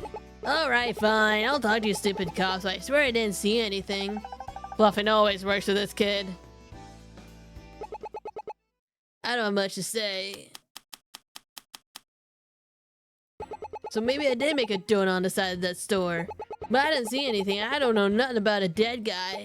Whatever happened, it was after I got my things and left. Happy now? Fry claims he made the donut and didn't see anything that night. I feel it's gonna be a struggle to get him to talk to us. Alright. Well, let's investigate first. Let's investigate. We'll go through all the conversation topics, and then we'll probably review his statement, because I think he's hiding something. What a tasty looking cupcake. You have a sweet tooth, detective? Totally, I wish I could eat more. But I have to stay fit and healthy as I can. No criminal can outrun me and Zephyr, and I intend to keep it that way. That's why snack time is 4 o'clock on the dot and not a moment sooner. I see. But I don't think I can maintain such a rigid snack schedule. I love the golden crust. It makes the pie look extra yummy. I'm impressed. I didn't think I had a good taste in art. Unlike a certain other short-haired detective. Is that the best you got? I expected better from you. Oh wait, your name's Doughboy, so your insults are less than half-baked. Your comebacks are like glass. I can see right through them. Calm down, you two. Just look at the pie and relax. But he started it. Oh my god. Keeping us in check. Hey, Small Fry, why did you make chocolate for this one? Do I need a reason? I just like chocolate. No, but you already had a chocolate cake and eclair. Why not start something else? Oh, can you make a strawberry one? Make it extra pink with strawberries all over. I don't take requests from cops. Besides, strawberries are too sweet for my liking. But isn't chocolate also sweet? Well, duh. Chocolate and fruit are different types of sweetness. Sweet is sweet. There isn't a difference. Of course there is. Fruits can't compare to the glory that is chocolate. You're the most stubborn person I ever met. You're the most stubborn person I've ever met. Both of you should look in a mirror and say that. I see you filled out eclair more. Psh, I've been too popular recently to finish it. This spot's starting to become a pilgrimage spot for the doughheads. So I gotta spruce this place up a little. How popular is this kid? There's so much spray paint litter around here. You intend to clean up after yourself, Small Fry? So what? I like to have options. I try different brands to see which ones I like. It's spray paint. How many brands could there really be? When you're as popular as me, you gotta stay on top of the line material. There's been some posers who are trying to bite my style. I gotta defend my turf and my title. The Dreamland crew and their stupid fans of dreamers have been moving into this area. I gotta remind them why Doughboy rules these streets of painted pastries. When this is over, I'll be a nightmare on the Dreamland crew.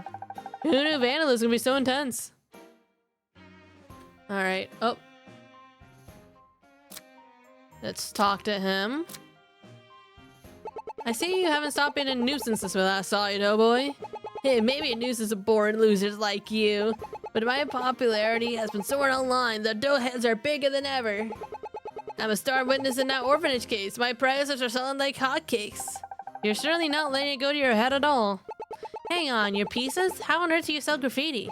Where I drop my art is up to me. Heh, but I've been known to be enticed by a little bit of cash, if you catch my drift. Now people wanting to vandalize their property? We're not all failures of an artist like you, Greenie.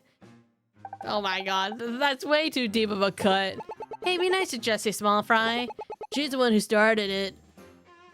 Yeah, Sophie, stand up for us. Small Fry?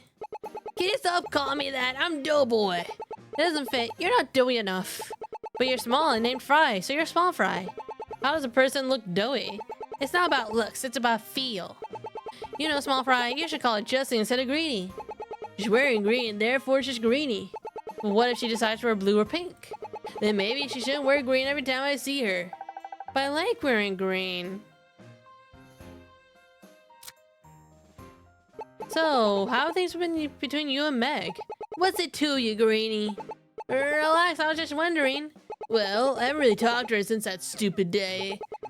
Even if that weirdo magician lady wrote the letter, I'm still... Forget it, why am I talking to you losers anyway? I think it's clear Meg cares about you, Small Fry. I mean, she kept your spray paint around. That has to be something. I'm sure she still want to be your friend. Just leave me alone. God damn it, now we made him depressed. I should go over his statement again. Didn't see anything. I don't know anything about it.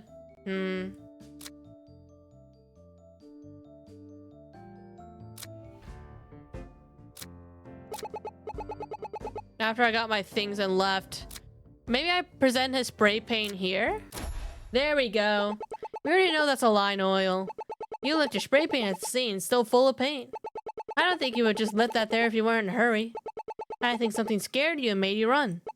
So what was it? Did you witness the murder? I forgot he just sprays himself. So what if I left? It doesn't mean anything, Greenie. It was after my mistake. My mistake in a trash can? Yeah, so happens all the time. Let me explain. Alright, what has he got? What has he got?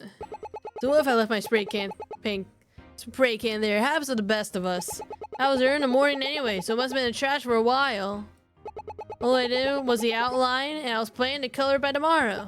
That's why I must have left it there before that guy died. Now I have to wait before I finish my newest masterpiece. I'll look for a statement again. Okay, I think I know what it is. Morning anyway, so it must have been there in trash for a while. Except no, because of trash pickup. It happened that afternoon. That's not possible. Trash pickup was that day and your spray can should not have been there. Time to bluff him again. They pick up the trash can at 5 p.m. So the only way you could have been there was right around when he died. But that's not true. They weren't even there when I was there. So you confess to being there at the time? I'm not getting involved in your mess. What happened to that guy? That has nothing to do with me. You little... Jesse, calm down. We won't get anywhere if you get angry. Clearly knows something. We just need to squeeze it out of him. We can't force him to talk. Let me try talking to him. Listen, Fry, the man who died, he wasn't just some random person. He had a family and friends, lots of people who miss him. No matter what we do, he's never coming back. We're trying to help find his killer. We need your help. You're not a bad kid, just a passionate artist with a chip on your shoulder. So please, no more games. We just want to help. Fine, I admit it. I was there. That worked? How did she... So you were there. You saw everything? Don't get your hopes up. I didn't get involved. Let me explain. Here we go. So there I was, painting my next masterpiece.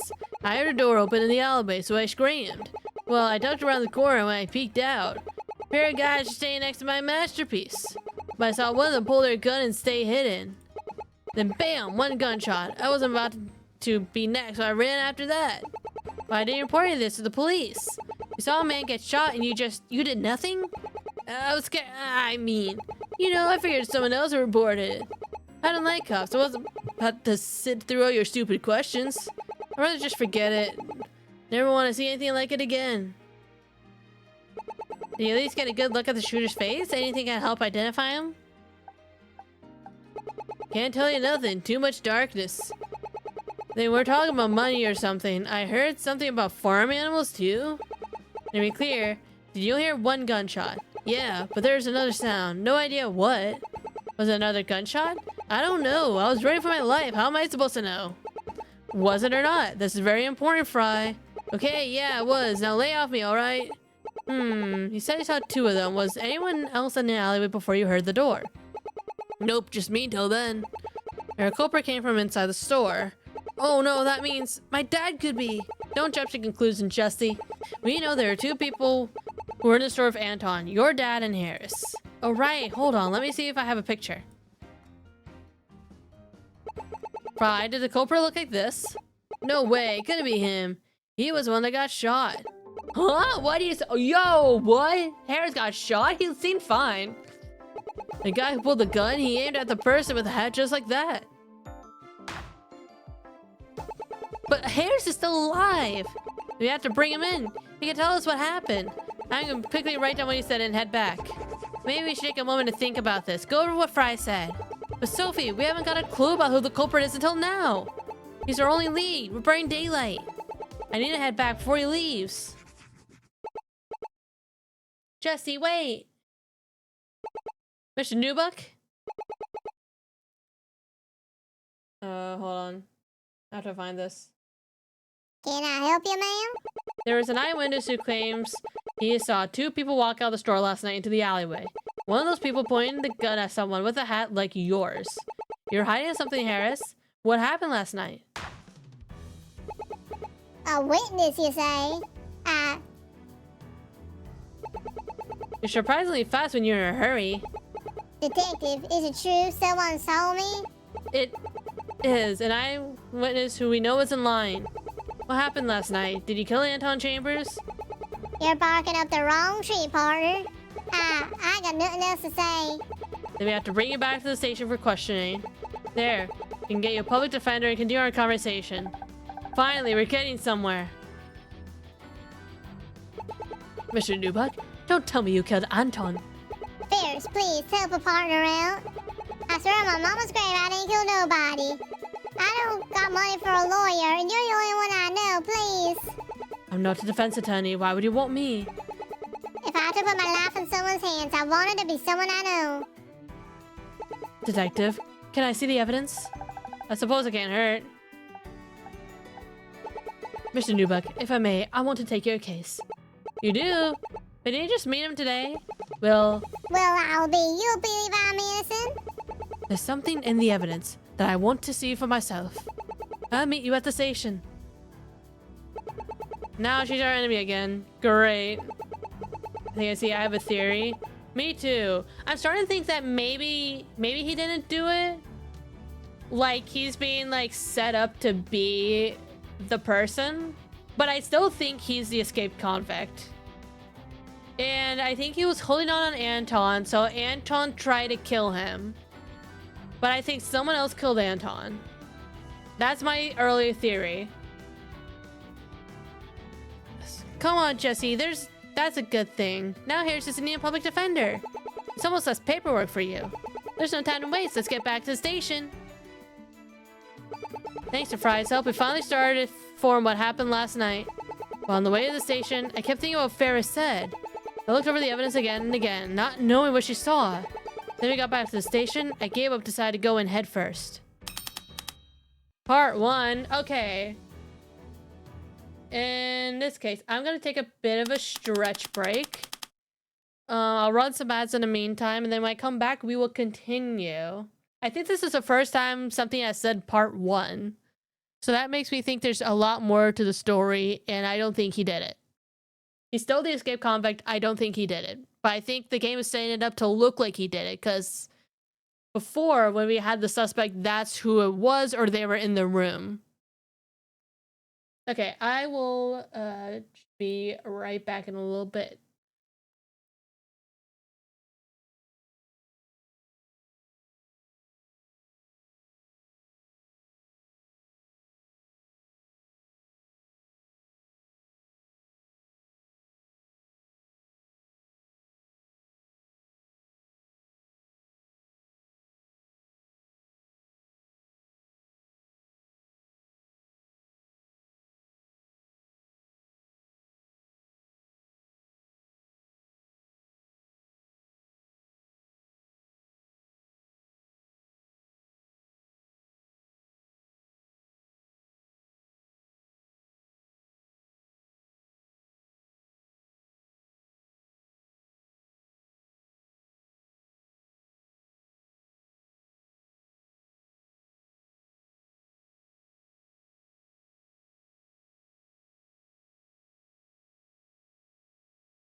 I'm back with water. Oh, little guy has a theory? What's the theory, little guy? Alright, let's continue though. Because I feel like there's way more to the story.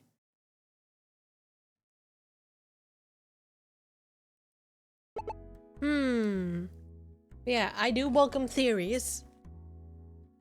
What's up, detective? You seem lost in thought. I'm looking over the evidence we collected. You best look it over once before going in. We got a few uphill battles coming up. We have more than enough evidence to close the case. How hard can this be? Oh my god. Foreshadowing is a narrative device. Then answer a key question. Why would Harris Newbuck commit murder? Because, if what Small Fry said is right, Anton pulled a gun on Harris. But why would he? And more importantly, why did it lead to murder? I can't shake the feeling that we are missing something. Okay, now I'm nervous. This would be a first case without Detective Hunt's full support. If it's not Harris, it only leaves my dad. Calm down, Jesse. You're letting your nerves control you. Your dad's innocent, and Harris knows more than he's letting on. There's so much we don't know. Listen, Jesse, I'm worried too. I never had a murder case before. Anton Chambers had a family. One I had to call this morning upon getting the report. I'm scared of laying them down, but I know we can solve this case. How you remain so calm? That's too much pressure for me. Because I have you. It's thanks to you and Red I saw my first case. Oh my god, she believes in us. We're a team in there, so let's have each other's backs. Breathe in and out. Breathe in and out. Okay, I think I'm good. Thanks, Sophie. I really needed that. No problem, partner. Where you two go? I got something for you. Oh, who's this? Hey, it's Sue. We would be lost without Sue. I checked the taser number and turns out the taser's unregistered. What do you mean unregistered? Since the taser's unregistered, whoever had it got it illegally. It's been a real pain too. Stun Inc. has no idea how a taser could end up on the black market. But I figured it'd be best to let y'all know. An unregistered taser gun that fires 2 darts connected to the guns by wires into someone who stuns them. Thanks for last minute help. I was hoping for more information, but it'll have to do. I'll still the autopsy report's almost done. What else could be missing? Not sure, but I'll let you know when it's ready. Hopefully this goes well. We won't need it by the time we finish. Now let's get the show on the road. May 1st, 2:36, interrogation room. Oh boy, here we are. Also, I love how they just let him bring scissors into the interrogation room. Harris Newbuck, you're here on suspicion of murder.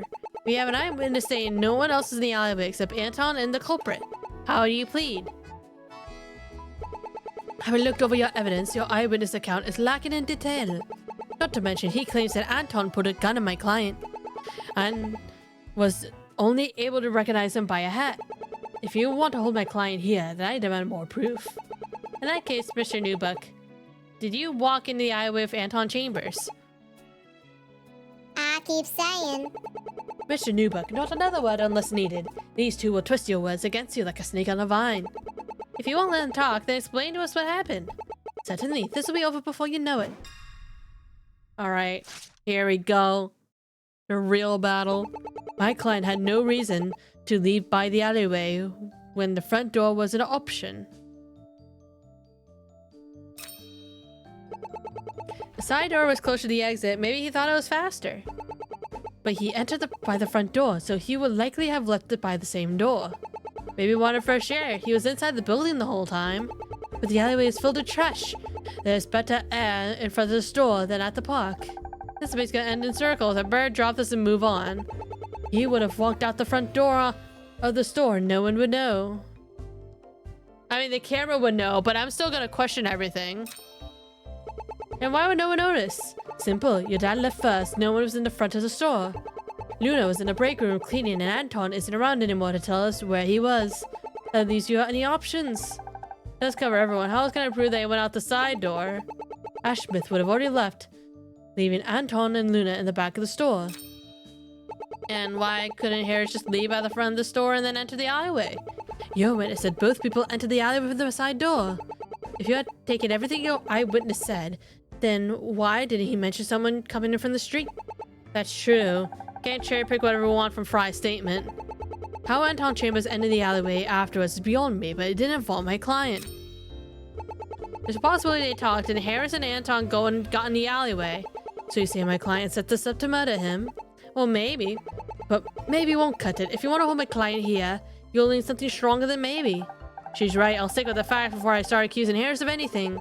Okay, so she's saying he would have walked out the front door and store and no one would know. However, comma, there's a security camera that would have caught him.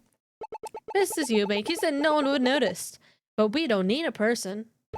The camera on the front of the store would have recorded him. Meaning, we can prove if Harris left by the front door. She probably already knew it. I expected nothing less from you two, but there's one flaw with what you said. The camera footage is deleted after the pot broke, so anyone leaving by the front door afterwards wouldn't have been recorded. But Harris claims he left as soon as the deal was done. I'm aware, but I believe what happened is simple. My client left by the alleyway, but Anton left by the front entrance. Looking over the witness statement, the only recognizable feature is Harris's hat. If you conclude that Harris was there, the unknown person could be anyone. And I have an extra bit of proof Antoine left by the front door. Quite the twist, do tell. You remember that metal detector? The alarm went off twice from sensing a weapon. We know it went off once when Anton entered the store. Ash confirms this. However, we never heard the second alarm because we know that Ash left before Harris left. So the answer's simple. The second one happened as Anton left the store, and Luna was the only person in there. She didn't hear it because she's deaf. And who did Harris meet in the alleyway? Questions that don't involve holding my client here. I need not remind you, you don't have a proof. He was even there. Just a claim that someone with a hat, like my client's, was there. If you haven't rushed to bring my client in so quickly, you would have noticed it sooner. She's right. We need a better reason to hold him here. May have been a bit of a rush, but there are too many loose ends here. Detective, what can we do? Mrs. Eubank's theory requires that both Harris and Anton weren't in the same room together. Let's start there. Miss Newbeck, can you tell us what happened after the deal was settled? Yes, ma'am.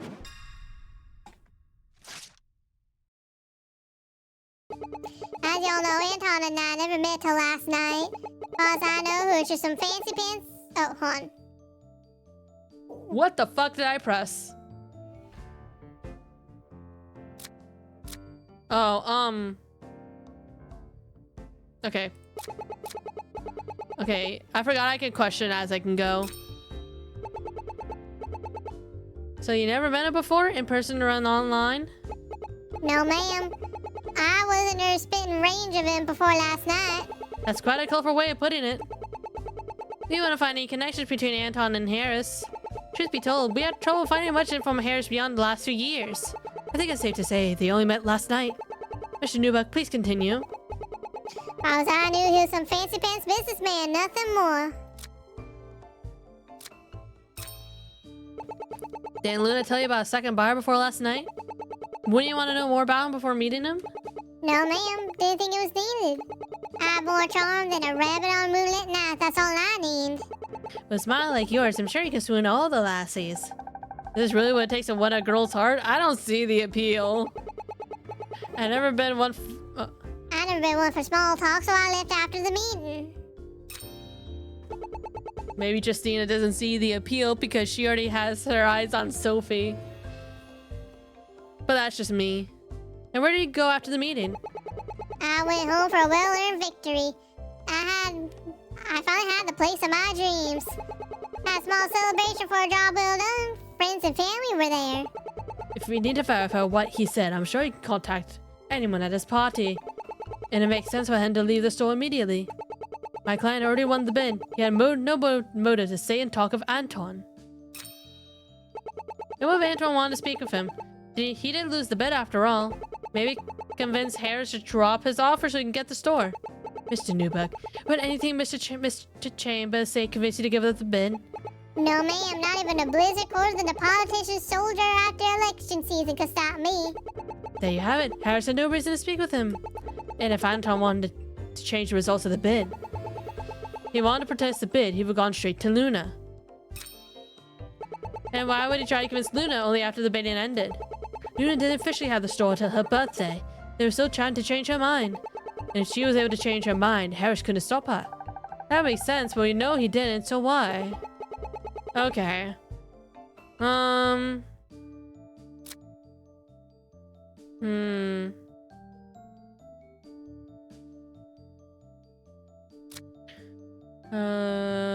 Talking to each other by computer before they left.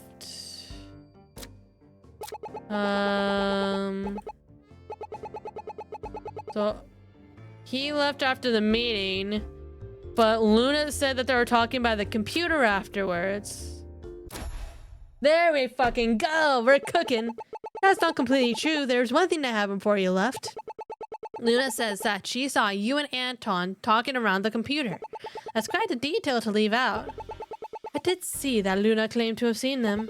With all due respect, she didn't hear anything they said. And she didn't see them walk outside either. What they said isn't what I'm interested in. Mr. Newbuck, why were you talking to Anton near the computer? We had a gentleman's talk, nothing more. That got him defensive. Looks like we made progress. If you won't tell us anything, then we'll have to answer it ourselves.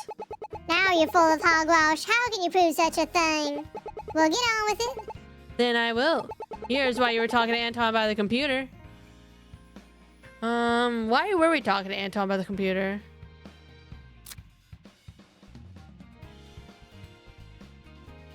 Do we present this now? Did Anton know that he was an escaped prisoner? That's not it. Yeah, I was gonna say that's way too soon. Requires him something that requires him to use the computer.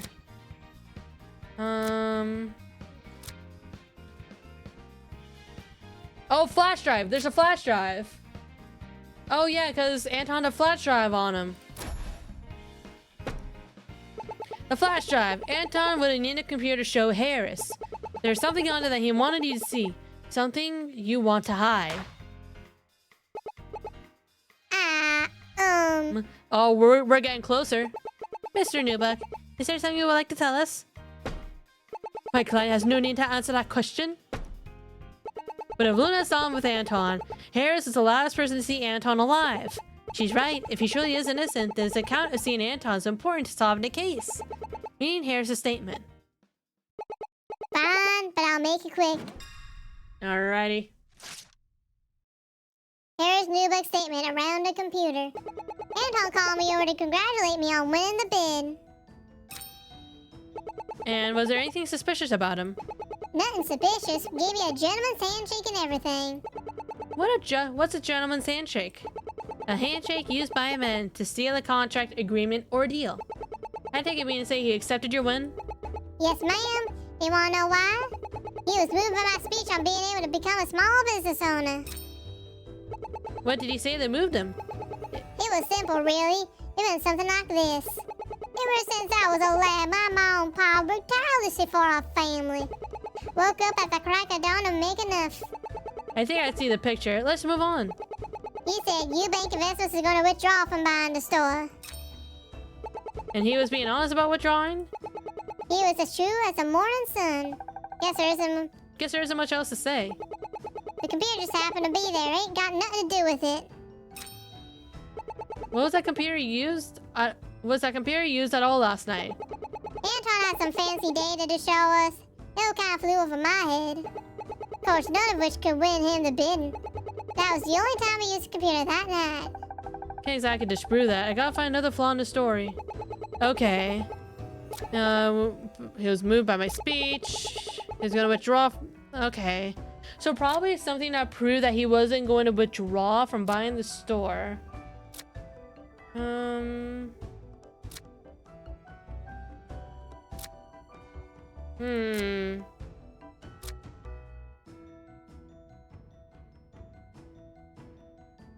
Maybe Hunt's statement? Oh, we're so good. Your portrayal of Anton Chambers doesn't line up with the facts. Detective Hunt has been looking at Anton and found out that he had been strong-arming business owners into selling to him. And one of the stores he was targeting was Nickel and Diamonds Antiques. Even if he lost the bid, he fully intended to get the store. Eubank Investments has a long history of being an upfront and just company. Accusing the former president of such actions is slander. Red is willing to stake his career on this. If he's saying it's true, I'll take this case on it. If there's someone with the code name of Big Hen, he was aiming to strong arm. And Anton would have used any means necessary to get to the store. Then tell me who is this Big Hen? And I want evidence to back it up. There's no backing out now. If you want to back up our theory, I need to figure out what the code name means. Okay, obviously, okay, this is where we... You know, I'm gonna say me for giggles, for shits and giggles. I'm gonna make a save point just in case, but I just want to say Justina Smith for shits and giggles. He didn't meet me a week ago and could have known about my connection to the store. No, okay, I'm not doing it. Harris Newbuck. Harris was the only competition for the store. It's possible we wanted to remove him. For support, he's Big Hen. Now I present the newspaper. I don't think that's right. Oh, maybe something to show his initials?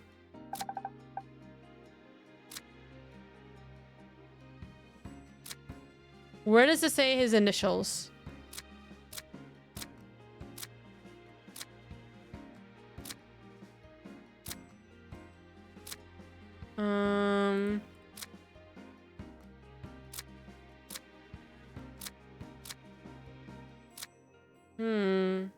There was something. Harris Eden Newbuck. Mr. Newbuck, can you please tell us your full name? Harris Eden Newbuck. Eden's my pa's first name. Thank you, Mr. Newbuck. Or should I say, Hen? What? Are you saying that, Anton? Yes, Anton didn't talk to Harris to congratulate him. He was gonna muscle him out of the deal. Hush your mouth. Your story got a hole bigger than the dog's eye during the buffet. His code was BIGHEN, and all you did was explain the ending part. He's right. What does big mean? That's half the code name. This might be a shot in the dark. If I have to pick something, then I'll explain it. Here's what big stands for. Oh, here we go. Big stands for Ben Ivan Goal. Here we go. It's all coming together, chat. Mr. Newbuck, can you please tell us your full name? I already told you. It's Harris Eden Newbuck. Are you sure that's your name? Does Ben Ivan Goyle ring a bell to you? Where did you? According to the news, Ben Ivan Goyle escaped from prison almost 5 years ago. Soon he'll be declared dead. If someone tips off the authorities about where to find him, that could be very bad. Are you claiming that Harris has been faking his identity for the past 5 years? All we would need to do is test his fingies to match what the police have on record for Ben Ivan Gold. Now, Mr. Newbuck, we can play for our investigation? You're gonna find out anyway. My name is Ben Ivan Gold. I did escape from Azure City Penitentiary. I was born and raised in the Sunrise District. Everything from my past to my accent, it was all a lie. I was placed in... Oh, so I don't have to do I don't have to do this accent anymore. I was placed in jail for 14 years ago when I was caught holding the goods from a robbery gone wrong. My co-robber shot and nearly killed a police officer. Since they only caught me, they charged me for the shooting. My sentence is 30 years to life, and during that time, I became a prison barber. It was like I truly found my calling in life. But by the time I'd be free, if I'm lucky, at most of my life had gone by. With some connections and some luck, I managed to escape. Had to change my life and start from scratch, but it was worth it. Just a small job, haircuts here and there, finally made a name for myself. That's how I met Saul. When he passed away, I wanted to get the story he talked so highly about. To my shock, I won the bid. But just as I was about to leave...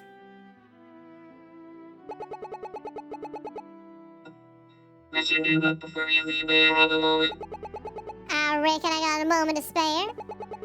A moment is all I need, Mr. Newbuck, or should I call you Mr. Gold? Did you say? I'm not one to waste time, so please take a look at this computer. You wouldn't want this information to get to the hands of the police now, would you? What do you want, partner? Oh, nothing much. Just need to drop your bed, left me by the store. How about we talk outside, get some fresh air? Fine by me. Man, Ferris can't seem to win. Yeah, I almost feel bad for Ferris. That's how we ended up outside. You know we have to ask, but what happened in the alleyway? I begged him anything but that. I needed the store. But he refused. I kept trying and trying. That's when he pulled out his gun. Well, why did he pull out his gun? Did you provoke him? He was trying to intimidate me. He wanted me to show that he had my life in his hands. But then aimed his gun upward, fired, claimed it was a warning shot. But after he fired, Anton looked towards the alleyway entrance. I think he saw something. Then there was a loud sound, and I ran off while he was distracted. A loud sound? What was it?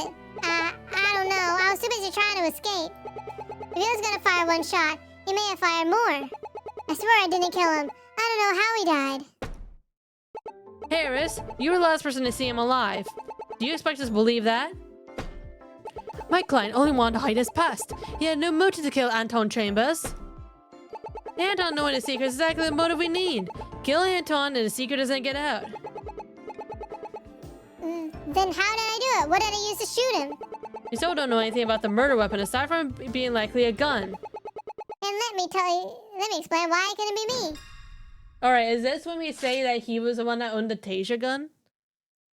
The only thing I confessed to is being blackmailed by Anton Chambers. Detective, what are we supposed to do with him now that we know he's an escaped criminal? We don't technically know for a fact he's been goal. In case an escaped prisoner isn't what we're here for. We have a case to solve first, and that means we can worry about that later. Mr. Newbuck, please continue. I don't even own a gun to shoot him with. Detective, is there any way to check that? I can tell you that Harris Newbuck has no guns registered under his name. Just about every person she seems to defend is guilty. Yeah, it's like reverse Phoenix Wright. Instead of everyone being innocent, everyone's guilty. But here's the thing, right? When at first Ferris was like, I don't know if I'm gonna defend him, but then she looked at the evidence and then saw something and she was like, you know what, there's something I want to see for myself. So I don't think she's defending him because she truly thinks he's innocent. I think she's defending him because there's like something she needs to see for herself because her own gears in her own head are turning, if that makes sense. So I think she knew that he was probably guilty, but she has her own motivations. All right, back to this. Well, that's my prediction at least. But I can't say if Ben Ivan Goa has any guns under his name. If we want to prove he has a gun, we would need to prove he had one on him that night. It's certainly a lot harder to do. Thank you, Zan, for the hydrate and posture check. I appreciate it.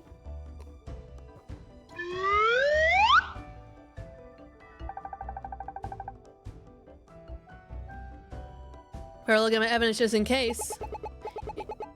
Even if I did own a gun, no one saw me with One. Hello, up in chat. Hello, hello. How are you doing? We're doing well. How do we know he didn't have one the whole time? As a reminder, it's on YouTube to prove that he had one. He doesn't have to prove a negative. What does math have to do with this? Proving a negative, a logical fallacy about establishing the non-existence of something. This is why every criminal suspect is innocent until proven guilty. So until we have proof, we have to assume he didn't hide one. Ask Ash and Luna. They were there the whole time. Detective, did Luna or Ash tell you had a gun? I don't recall them mentioning that. If they mentioned it, we could have brought him in for questioning sooner. Anton was seen with a gun because he wanted everyone to know he had one. He was a bit of a show-off. So as of now, there are no records of anyone saying Harris was carrying one. If they didn't see me with one, there's no way to prove I came in with One. Relaxing from work, doing mod duties. How are y'all doing? Good. We're trying to solve a murder. So just doing that. Hope you have a relaxing time away from work. Out of here. Yep, it's Justina's first murder, so very exciting stuff. Yippee! I have an idea. What if he did have a gun, but he didn't bring it with him? Keep the gun in the alleyway, use it to shoot Anton when we went outside. That way, no one would see him with a gun inside the store. And where did he keep said gun? Why didn't anyone find it? Your witness even says that he was in the alleyway during the meeting. What would happen if he found it? Detective, I request this theory be thrown out. It was proposed without any thought. I agree, our case needs to be built on fact, and we don't have any evidence supporting this. You miss every shot you don't take. Better try something else. Okay.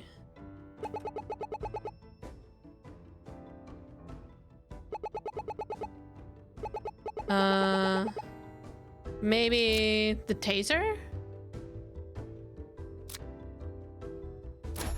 No. That's not true at all. I got the proof right here. That evidence is worthless as a gum on boot heel. I see. Getting it wrong is bad enough, but when he says it like that, it stings. Okay. Maybe do this? No.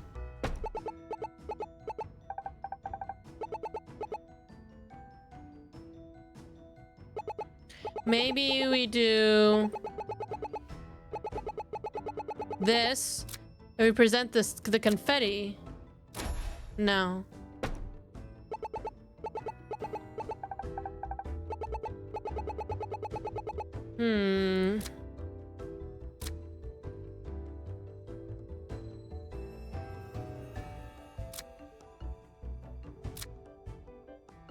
Oh wait, hold on.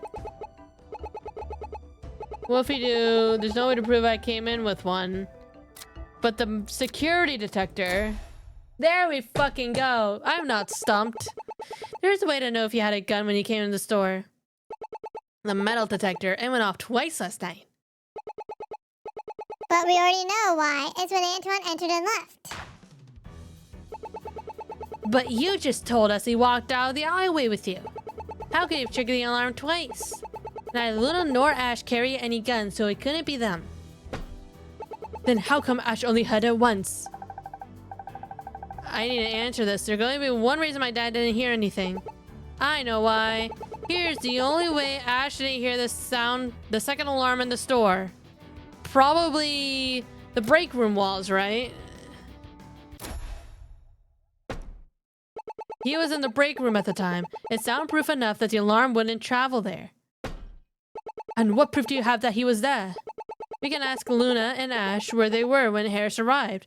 But when they confirmed that, then we would know Harris had brought a gun with him. He killed Anton in the alleyway and left his body there overnight. I keep telling you I didn't kill nobody. Mr. Newbuck, don't let them provoke you.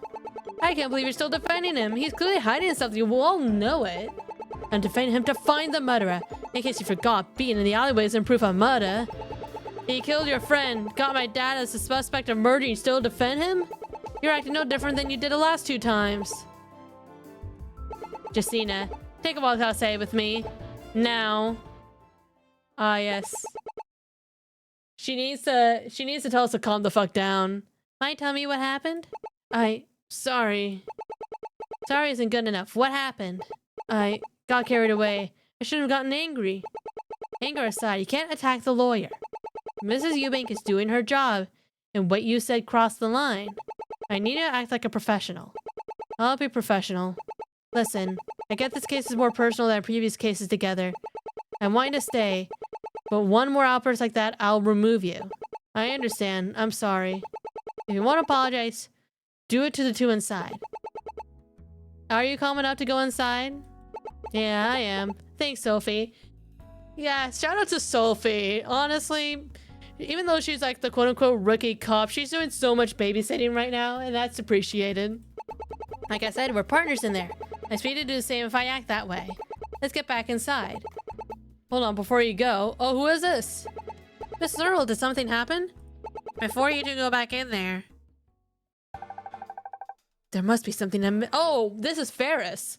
There must be something I'm missing. They haven't proved that Harris is the culprit, so there's a hole in the theory. But if he... No, Ferris. I can't give up on him. Doing so is what the true culprit wants. Mrs. Eubank. Oh, sorry. I was just thinking to myself. But we should be able to get you out of here soon. There's something you should know. Best not say it here. The walls have ears. What matters is you haven't killed anyone. As long as that's true, I will get you out of there. But if I did, like, not directly, but... Sorry for the interruption. My partner just needed a moment to calm down. After this interrogation, we contacted Luna and Ash at the store. They mentioned that Anton arrived first and was escorted into the break room. And when you arrived, only Luna was there to greet you. As it stands, my partner's theory still holds up. But Luna is deaf and couldn't hear it, meaning only my client can confirm if he did or didn't hear it. Oh, right now. And right now, he's not going to answer that. I can't let him answer that, not until I figure out what happened. Detective, I know I lost my temper before, but give me another chance. I think I got it. Go ahead. Now's the time to go on the offensive. Find a flaw in her story, and smash it like a teapot. Wait, oh my god, we're playing as Ferris! Oh my god, y'all, we're playing as Ferris. Okay, buckle up. We're a lawyer now. This is Ace Attorney. Our witness saw Anton and Harris in the alleyway around 7 p.m. Saturday night. Or Sunday night. How do you know the time exactly? That's when the meeting ended. Both my dad and Luna were there. The meeting started at 6:30 p.m. and ended at 7 p.m. Wait, do we have our own evidence? No, we have access to the same evidence. Okay, that's interesting. So the only way she can win is if you play it. Basically, the meeting started at 6:30 and ended at 7 p.m. that night. Give or take a few minutes based on how long it took before my client entered the whole alleyway. Unless I can prove the time is wrong, I can't completely disagree with that. They moved closer to the small trash can and graffiti to talk about Harris dropping the bid. And why would the witness remember such a spot? Because the witness made the graffiti and thought they were going to ruin it. If Anton didn't pull out his gun, he might try to yell at them to leave. But once guns were involved, he remained hidden to avoid getting shot. So the witness is a graffiti artist.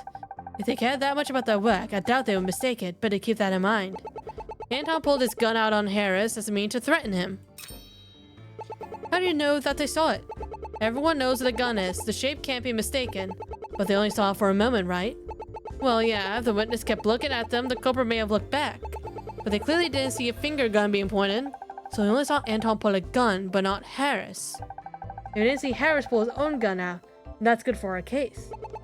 When our witness got scared and ran off, Harris pulled the gun out and shot Anton twice. If Mr. Chambers was shot once, why shoot him again?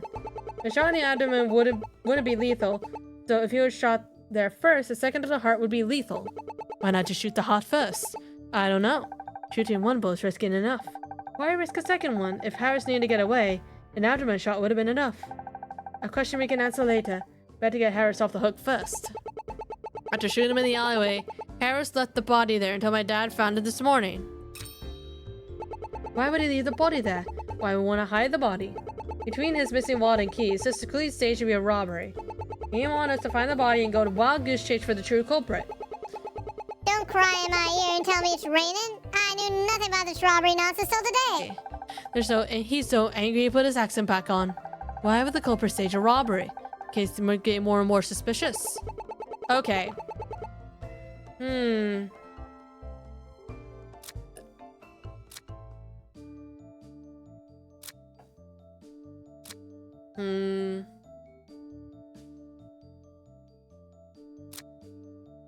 Let's see.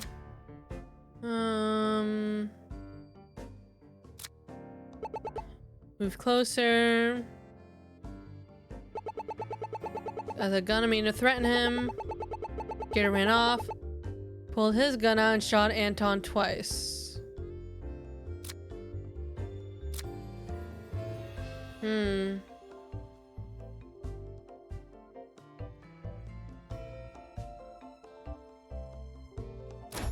No. Here's your proof my client is innocent. I don't think that works here. Are you sure you picked the right one? You're right, detective. Let's grab the right one. Oh no, Ferris, your client will be fine. I was wondering what Ferris would look like if she was just wrong. Oh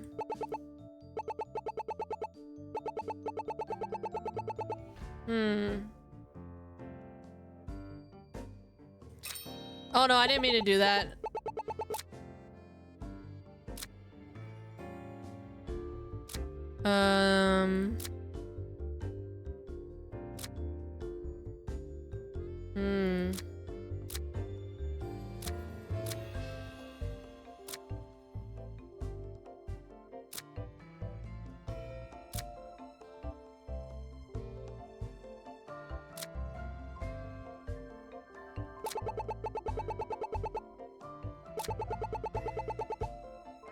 Maybe Anton pulled a gun. That means to threaten him, but there wasn't any bullet in the cartridge.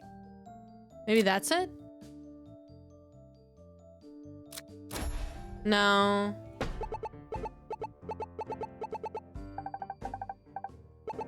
Hmm.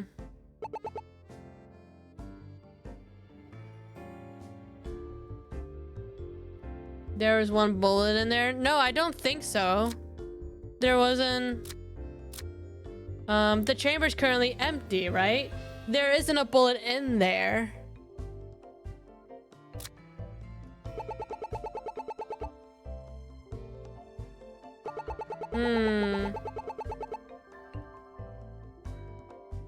Harris pulled out his gun and shot Anton twice.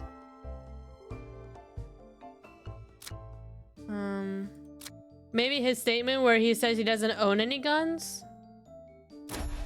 No. He shot his one bullet. But do we prove that at this point?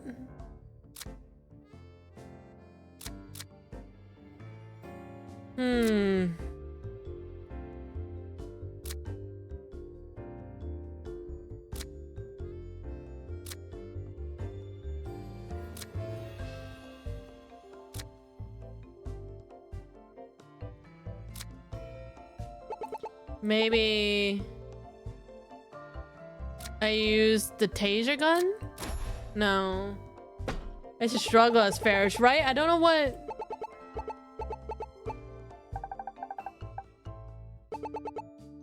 7 p.m. Sunday night.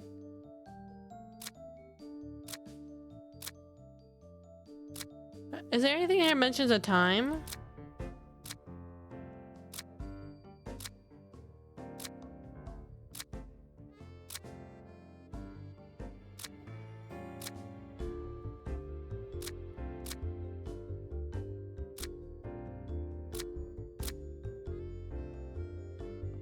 Nothing here mentions a time. Yeah, thank goodness there's no penalties.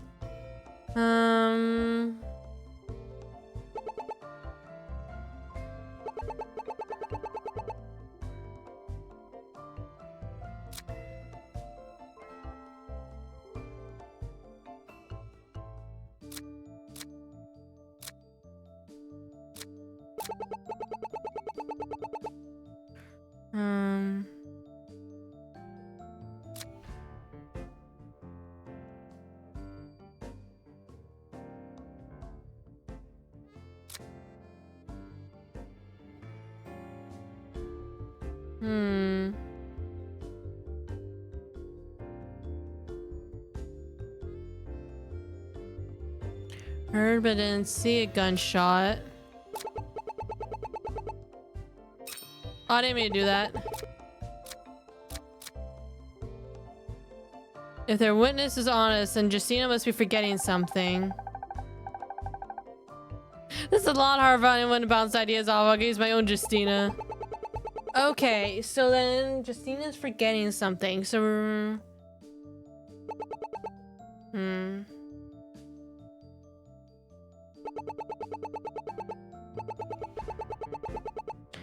Because I pulled out the gun.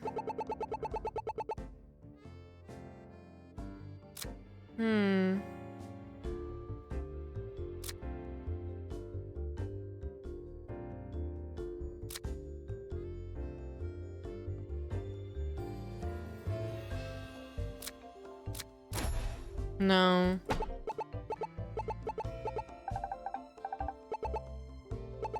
I don't know why this one is like getting to me.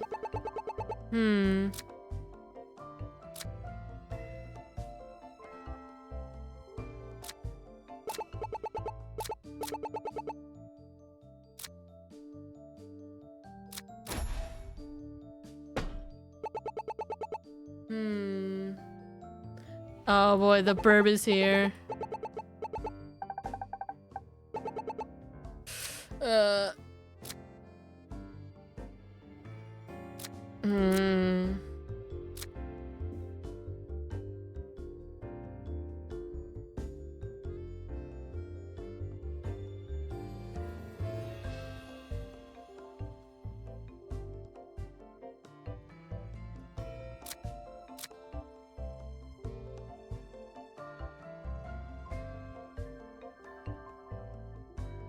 Ah.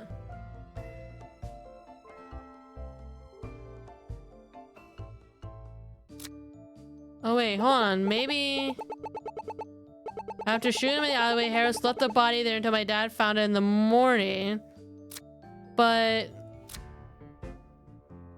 the flash drive was taken. Or maybe it's the wallet?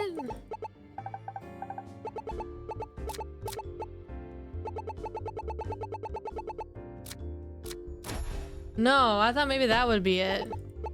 Being like, oh, he didn't leave him alone, he took his stuff.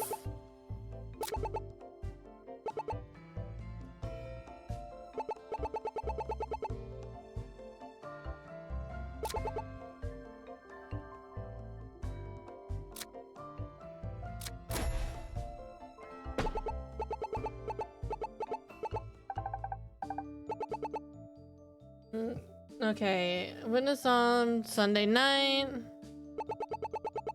We close to a small trash can and graffiti talk about Harris dropping the bed.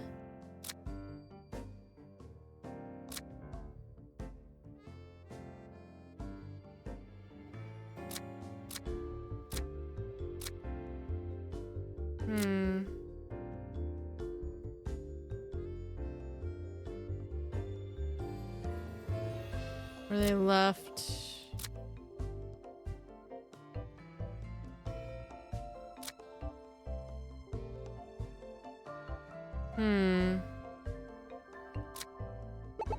Let's see.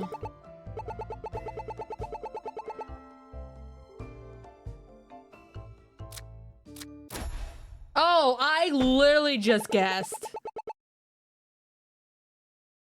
Okay, I mean, no, I totally meant to present that.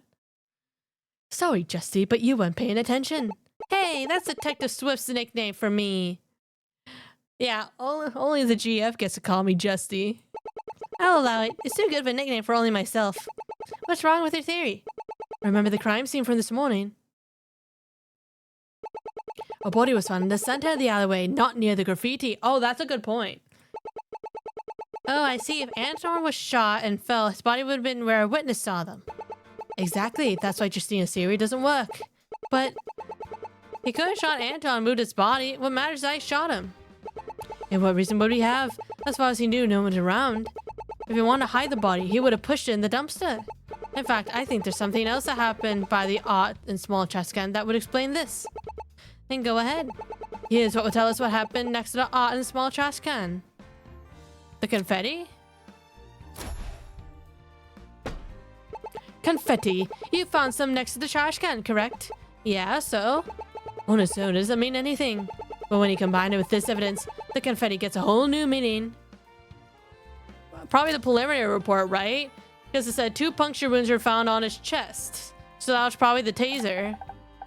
Oh no, maybe the gun. Oh yeah, no, we have to present... Maybe we have to present the taser and then we present the preliminary report. We know exactly what happened. A taser was used in the exact same spot your witness saw my client and Anton. But that doesn't show that Anton was hit by a taser, just that one was used. How do you know it was used on him? Okay, now we present the preliminary report. The answer was with us from the start. Here's how we know a taser was used on him. By the preliminary report. According to the preliminary report, 2 puncture wounds were found on his chest, which I bet money matches the taser. All we need now is the autopsy report to confirm that. And once it's confirmed, we will prove that Harris didn't bring a gun. How does the taser prove that? Because my client will admit to trigger the detectives at the front of the store. I will? He will? But doesn't that... The detector wasn't triggered twice. The detector was triggered twice. One from Anton's gun and one from the taser Harris was holding. It might not be a gun, but a shape will cause it to trigger. We never tested on gun-shaped items before. Well, Harris, you confess to it? Yeah, I did bring the taser. I can bring it if I need it. Why would you have a taser? After escaping prison, I needed something to defend myself. You never know when someone will figure out the passage trying to turn me in. Getting a taser off the black market was my best bet. Ownership of an unregistered taser is illegal. But let's worry about that later. The fuck was that voice? Typo, what do you mean this voice? I don't know what you're talking about. Sorry, Harris, it was the only way. Now that I've settled that, I request that my client be let go. He didn't bring a gun, therefore he couldn't have killed Anton. Sorry, but you can't do that. While we were outside, we also got news from Sue. We got the autopsy report. It's not complete, but there's one detail that matters here. He was killed with his own gun. What? That means anyone with Anton's gun could have killed him. And if he was stunned by Harris's taser, Harris could have taken a gun and finished the job. I'll update the report for you. Give it a read. What did I do? I just admitted my client carried a taser, and all it did was dig his own grave. Oh, she's crying. Let's take a look at the report. Anton Chambers was shot by his own gun twice. One in the abdomen, but he only had one bullet though. One in the abdomen, one in the chest. Time of death was between 7 p.m. and 9 p.m. yesterday. 2 puncture wounds were found on his chest. Now he's as good as caught. All thanks to me. All that evidence I presented, what a waste. Annie was right to hate me. Everything she said was true. I'm sorry, Harris. I failed you. Most public defenders don't give their client much time of day. Oftentimes, they are overworked and underpaid. How can they be expected to provide good defense under those conditions? You fought for them better than anyone could have. Sophie's right. I did fight for them. Even as fair as she can't win. I told Harris that I believed him. I still do. I'm not giving up now, not till I'm out of the options. I'm out of evidence, but I can attempt a gambit. That would be a clever trap, except it helps prove my client is innocent. It does? I don't see anything. I'll explain, for first tell me. How do you know my client did that? Simple, I'll give you the rundown with the new information. Thank the gods that worked. Now the hard part, finding the flaw before they noticed I was bluffing. Oh my god, I didn't know this was Ace Attorney. But we all know that I only had one. That's what I'm saying, right? Because where did she say? He always carried one bullet in his gun. Right? Is that what we're about to point out?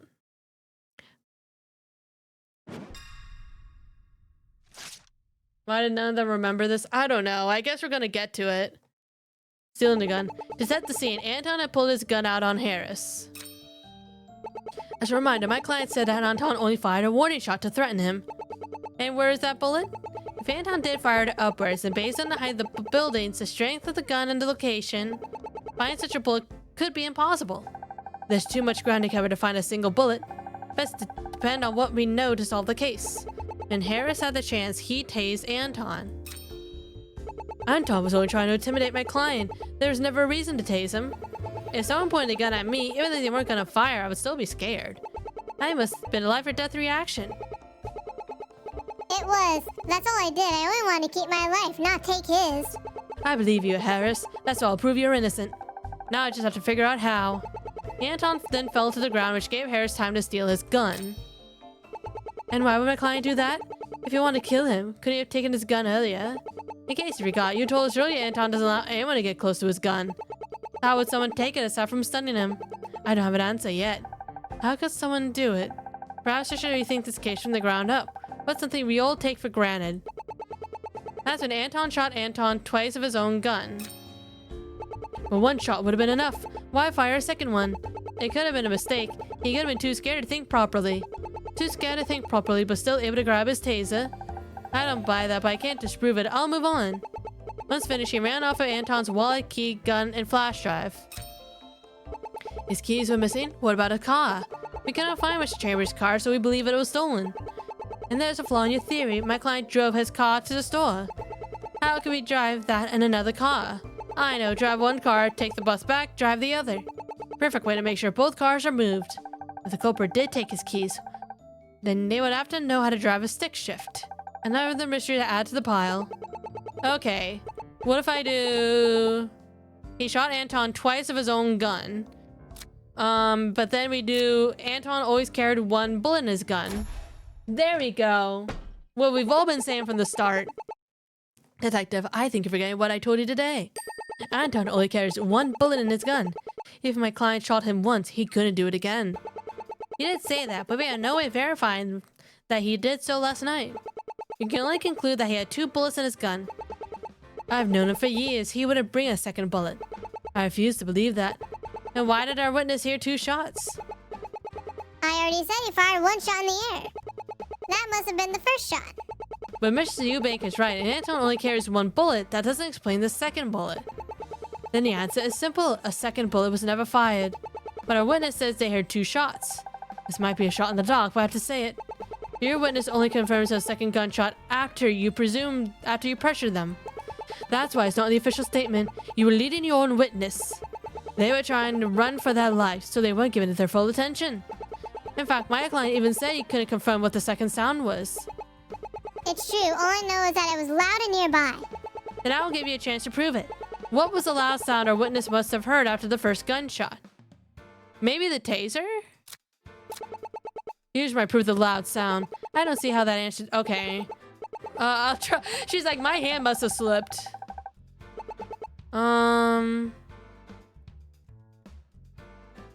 Maybe the confetti? No. So it wasn't the taser.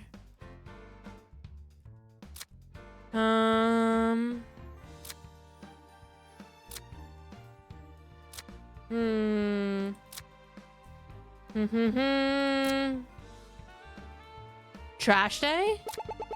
No, that was a long shot.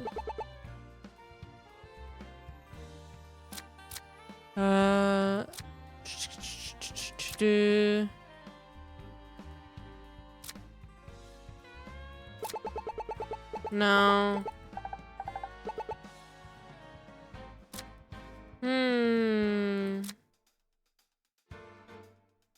The pot breaking? Oh, okay. The second sound was never a bullet. It was Luna dropping the pot, which she only dropped because she saw a shadow in the alleyway. And who was leaving the alleyway after the first shot? None other than your witness. That's what your witness heard. That does make a bit of sense. It's not like she saw a ghost. Let me see if I understand your timeline of events. First, Harris and Anton walk near the small trash can. Next, Anton pulls his gun and threatens Harris. Our witness hears the first gunshot from Anton firing upwards as a warning shot. They run off. Luna sees their shadow and drops the pot. Anton gets distracted. In the confusion, Harris tases Anton and runs off. Yes, that's more or less what I believe happened. And there's still some threads you need to pull. If Harris didn't kill Anton, who did? Anton was shot with his own gun twice, yet if you're correct, his gun would have been empty after that warning shot. How could he have been killed? It's not my job to figure that part out, only to get all the charges against my client dropped. This morning you claimed that this was a robbery case. Maybe that happened after my client ran off. Mr. Newbuck, did you take Anton's gun, wallet, or flash drive after you tased him? All I did was take his flash drive. If he was going to blackmail me, I thought his flash drive might be something I could use. A blackmail Cold War. Detective, I can't accept Mrs. Eubank's theory. Here's why it's flawed. Okay. Anton being tased. The murder happened after the meeting ended at 7 p.m. Sunday night. If there's a possibility of the timing being wrong, why didn't Luna confirm the end time? I doubt Harris would disagree. The ending time seems to be concrete. Better move on. This means he must have died after the meeting ended. If you follow my client's story, he left the alleyway. There's plenty of time for someone to come in and kill him. But we searched the whole alleyway and we couldn't find any proof of anyone else there. But you couldn't find proof that my client was there until you brought him there. Is that proof of the third party as a possibility? Someone coming in and killing Mr. Chambers with his own gun, leaving it too flimsy. Your client was the last to see him alive, so it's the only possibility for now. The last to see him alive. That can't be right, but if not Harris, who? We know there's no one else in the alleyway besides our witness, Harris and Anton. But this is based on your witness's statement. He was wrong once, he could be again. It's possible, but there's another reason to believe no one else was there. He found no proof of a third party entering the alleyway afterwards. And what would that proof be? A calling card? Some kind of letter confessing to the murder? Wish it was that easy. Sadly, no such thing was found. You were in the alleyway too. Were you trying to find anything pointing to the killer? I hate to admit it, I couldn't find anything either. The culprit, how did they cover the tracks so well? Even the third party was there, that wouldn't explain why his body was moved to the center of the alleyway. I can't think of a reason a third party would move the body. That should be free my client too. Our witness did want to protect the graffiti. I can see a witness doing that. Trust me, as annoying as he is, he wouldn't go near a dead body. Justina must really hate him. Okay, so it's probably something proving about a third party entering the alleyway.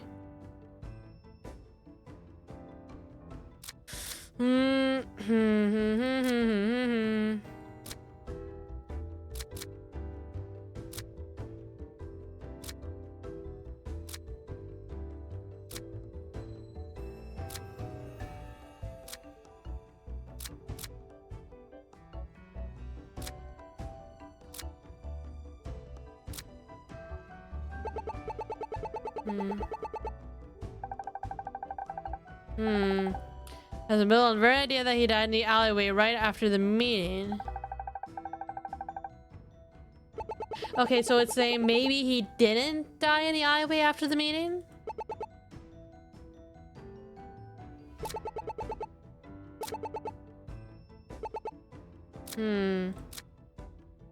Died between 7 p.m. and 9 p.m. yesterday. Oh, okay. Hey! According to the autopsy report, he could have died as late as 9 p.m. I understand that these reports shows times that contain a certain amount of speculation. But even for the margin of error, he could have died much later. Detective, is she right? Our coroner, Rebecca Lamore, is an expert in this field. She went throughout that time frame lately. We are finally near the answer. After everything we learned today, if Harris is innocent, there can only be one solution. After getting tased, this is what happened to Anton. The culprit was outside the alleyway waiting. Culprit is hiding in the dumpster bin. He simply left the alleyway. Anton shot himself.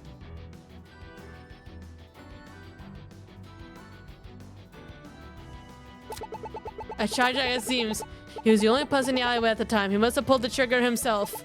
There are 2 shots, not 1. Why would he shoot himself before firing the second one in his heart? If he shot himself, he only do it once. Probably hiding in the dumpster bin? Must have been hiding in the alleyway, perhaps in the dumpster bin. The dumpster bin is pretty heavy to open from the inside. If someone put a heavy box on top, it would be locked inside. Dusty, why do you speak from experience? Listen, when you play hide and seek with Luna as a kid, you play to win. Sometimes things don't go as planned. I guess Fee is the only child who took hide and seek too seriously. Okay, so probably the culprit was waiting outside the alleyway. The culprit must have been waiting until my client left before entering the alleyway. We were both in the alleyway and couldn't find anything to prove that. If someone was waiting for him, how could we know he was leaving by the side door? So basically, Anton simply left the alleyway. If my client wasn't a culprit and no one else was in the alleyway, there's only one answer. Anton must have gotten up after being tased and left. That's the only solution that makes sense. Then he didn't die in the alleyway. Your whole case is premised on the idea that Anton died in the alleyway immediately after the meeting. But I'll claim that the premise is flawed given what we know now. Your theory throws everything we know about his death. How did his body end up in the alleyway? The true culprit knew about what happened in the alleyway. If they killed Anton, then moved his body in the alleyway, the police would naturally think he died there. It was a setup so my client would take the fall. Then what about the wallet and gun? Why move those? The wallet must have been to make it seem like my client was trying to set up a robbery. But then they needed to leave the gun. The gun and the bullets allow anyone to be the killer. That's why both were found in the park. Then where did he die? Dying within 2 hours after the meeting means he could have been killed anywhere.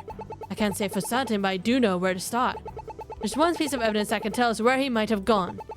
Here's our best bet to find out where Anton went.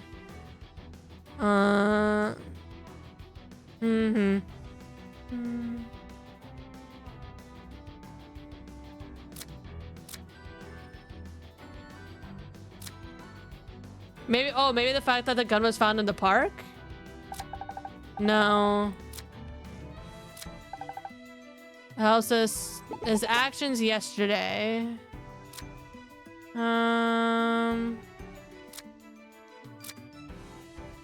Oh, a parking ticket for Eubank Investments dated for yesterday. Inside Anton's wallet, there's a parking ticket for Eubank Investments. There isn't a time, but it's dated for yesterday, so we know for a fact that he was there. It also means his car was parked there at some point. Eubank Investments would be willing to cooperate with the police on this matter. But you will have to let my client go. Detective, what do you want to do? Mrs. Eubank, we will gladly take your offer. Does that mean You are no longer the prime suspect in this case. That said, you did have an unregistered taser on you. You will be charged with a misdemeanor and likely pay a fine. I think you'll agree that's much better than murder. What about who I really am? I'm sorry, Harris, but... Detective, if I may. You told me in the alleyway that you want to help people. None of us truly know if Ben deserved his sentence, but he's trying to rebuild his life. Maybe it's not the proper way. Maybe he could have waited until his sentence was finished. But how put him away behind bars help anybody? There's no excusing what he did, but there must be a way to help him. I'm sorry, Ferris. I do want to help. I can't help him, not like this. Can you change the punishment, like make him do community service? Community service isn't a replacement for what he did. Legally, the moment you escape prison, you are committing a crime. Those are 5 years of criminal activity that can't be ignored. Detective, the look in your eyes tells me you don't want to. The detective inside me wants to follow the law, but my heart still feels guilty, like I'm tossing away your life. You may never have a life outside of prison again. I wish I didn't have to do this. Let me save you trouble. And just turn myself in. Harris, I'm sorry. Detective, can I have one last favor before I do so? Can you give Harris Newbuck a few hours to settle my affairs? I'll stay in the station. I just want to make a few calls before I do. After that, Ben Gore will turn himself in. I'll grant you a few hours. That's the best I can do. So please, make the most of that time. And with that, I believe we can bring this interrogation to a close. Oh, dear lordy. Ferris, thank you. You did better than anyone else I know. I know I'm a lousy defendant. I don't blame you if you want to walk away now. Anton was a dear friend of mine. If you didn't kill him, you still taste him. I said, you didn't kill him. You shouldn't take the blame for the true culprit. See, I was right. I knew he was the escaped prisoner, but he didn't do it. I just wish I could have helped you more. I don't have the money to pay you, but I promised I owe you someday. It may take a while since I have to go back to jail. How about we call it pro bono for now? If you want to pay me, how about a haircut on the house? I can wait till you get out of prison. You and your whole family can come. There'll be free haircuts all around. Be real quick. But real quick, what made you take up my case? Truth is, the detective wrote your statements down in the case file. His exact words were, I ain't got the heart for killing, even when I'm angry. Anyone could have said what they didn't do it, but your words felt more earnest. I couldn't just turn my back on you after reading that. Well, I'll be. Such a large faith in such a small molehill. A small molehill that turned out to be a mountain. I'll try and reach out to some attorneys I know. I'm sure someone better suited for this case can help you once you turn yourself in. I'm sorry, Detective. I was too reckless. I was so sure he did it. And now we still don't know who killed Anton. You're right, but we can worry about that tomorrow. We didn't catch a killer, but we have a new lead. And if he didn't remain level-headed by the end, we may not have gotten that. I just wish Ben could have gotten his dream. And if Ben didn't turn himself in, would you have done it? With a heavy heart, I would. Charging Annie for what she did was challenging enough, but at least she can rebuild her life. But since he didn't commit murder, there's still a chance in the future. For now, we better find the one who tried to pin the crime on him. Nice work, you two. Sue got me caught up, even told me you gave Ferris a bit of a pep talk in the alleyway. When I lost faith in myself, I had friends who told me that I have to trust myself. She looked like someone who needed that advice as well. Whoever that devilishly handsome person was, he was right to trust you.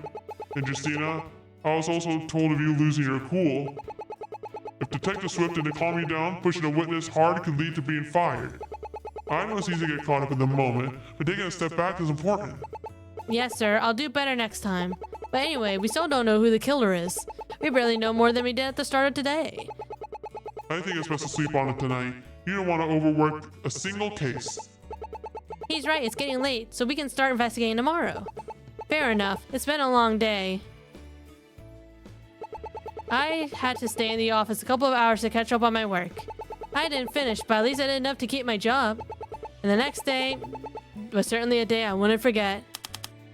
Okay, end of case 4. Huzzah! So I imagine case 5 is just us trying to figure this out.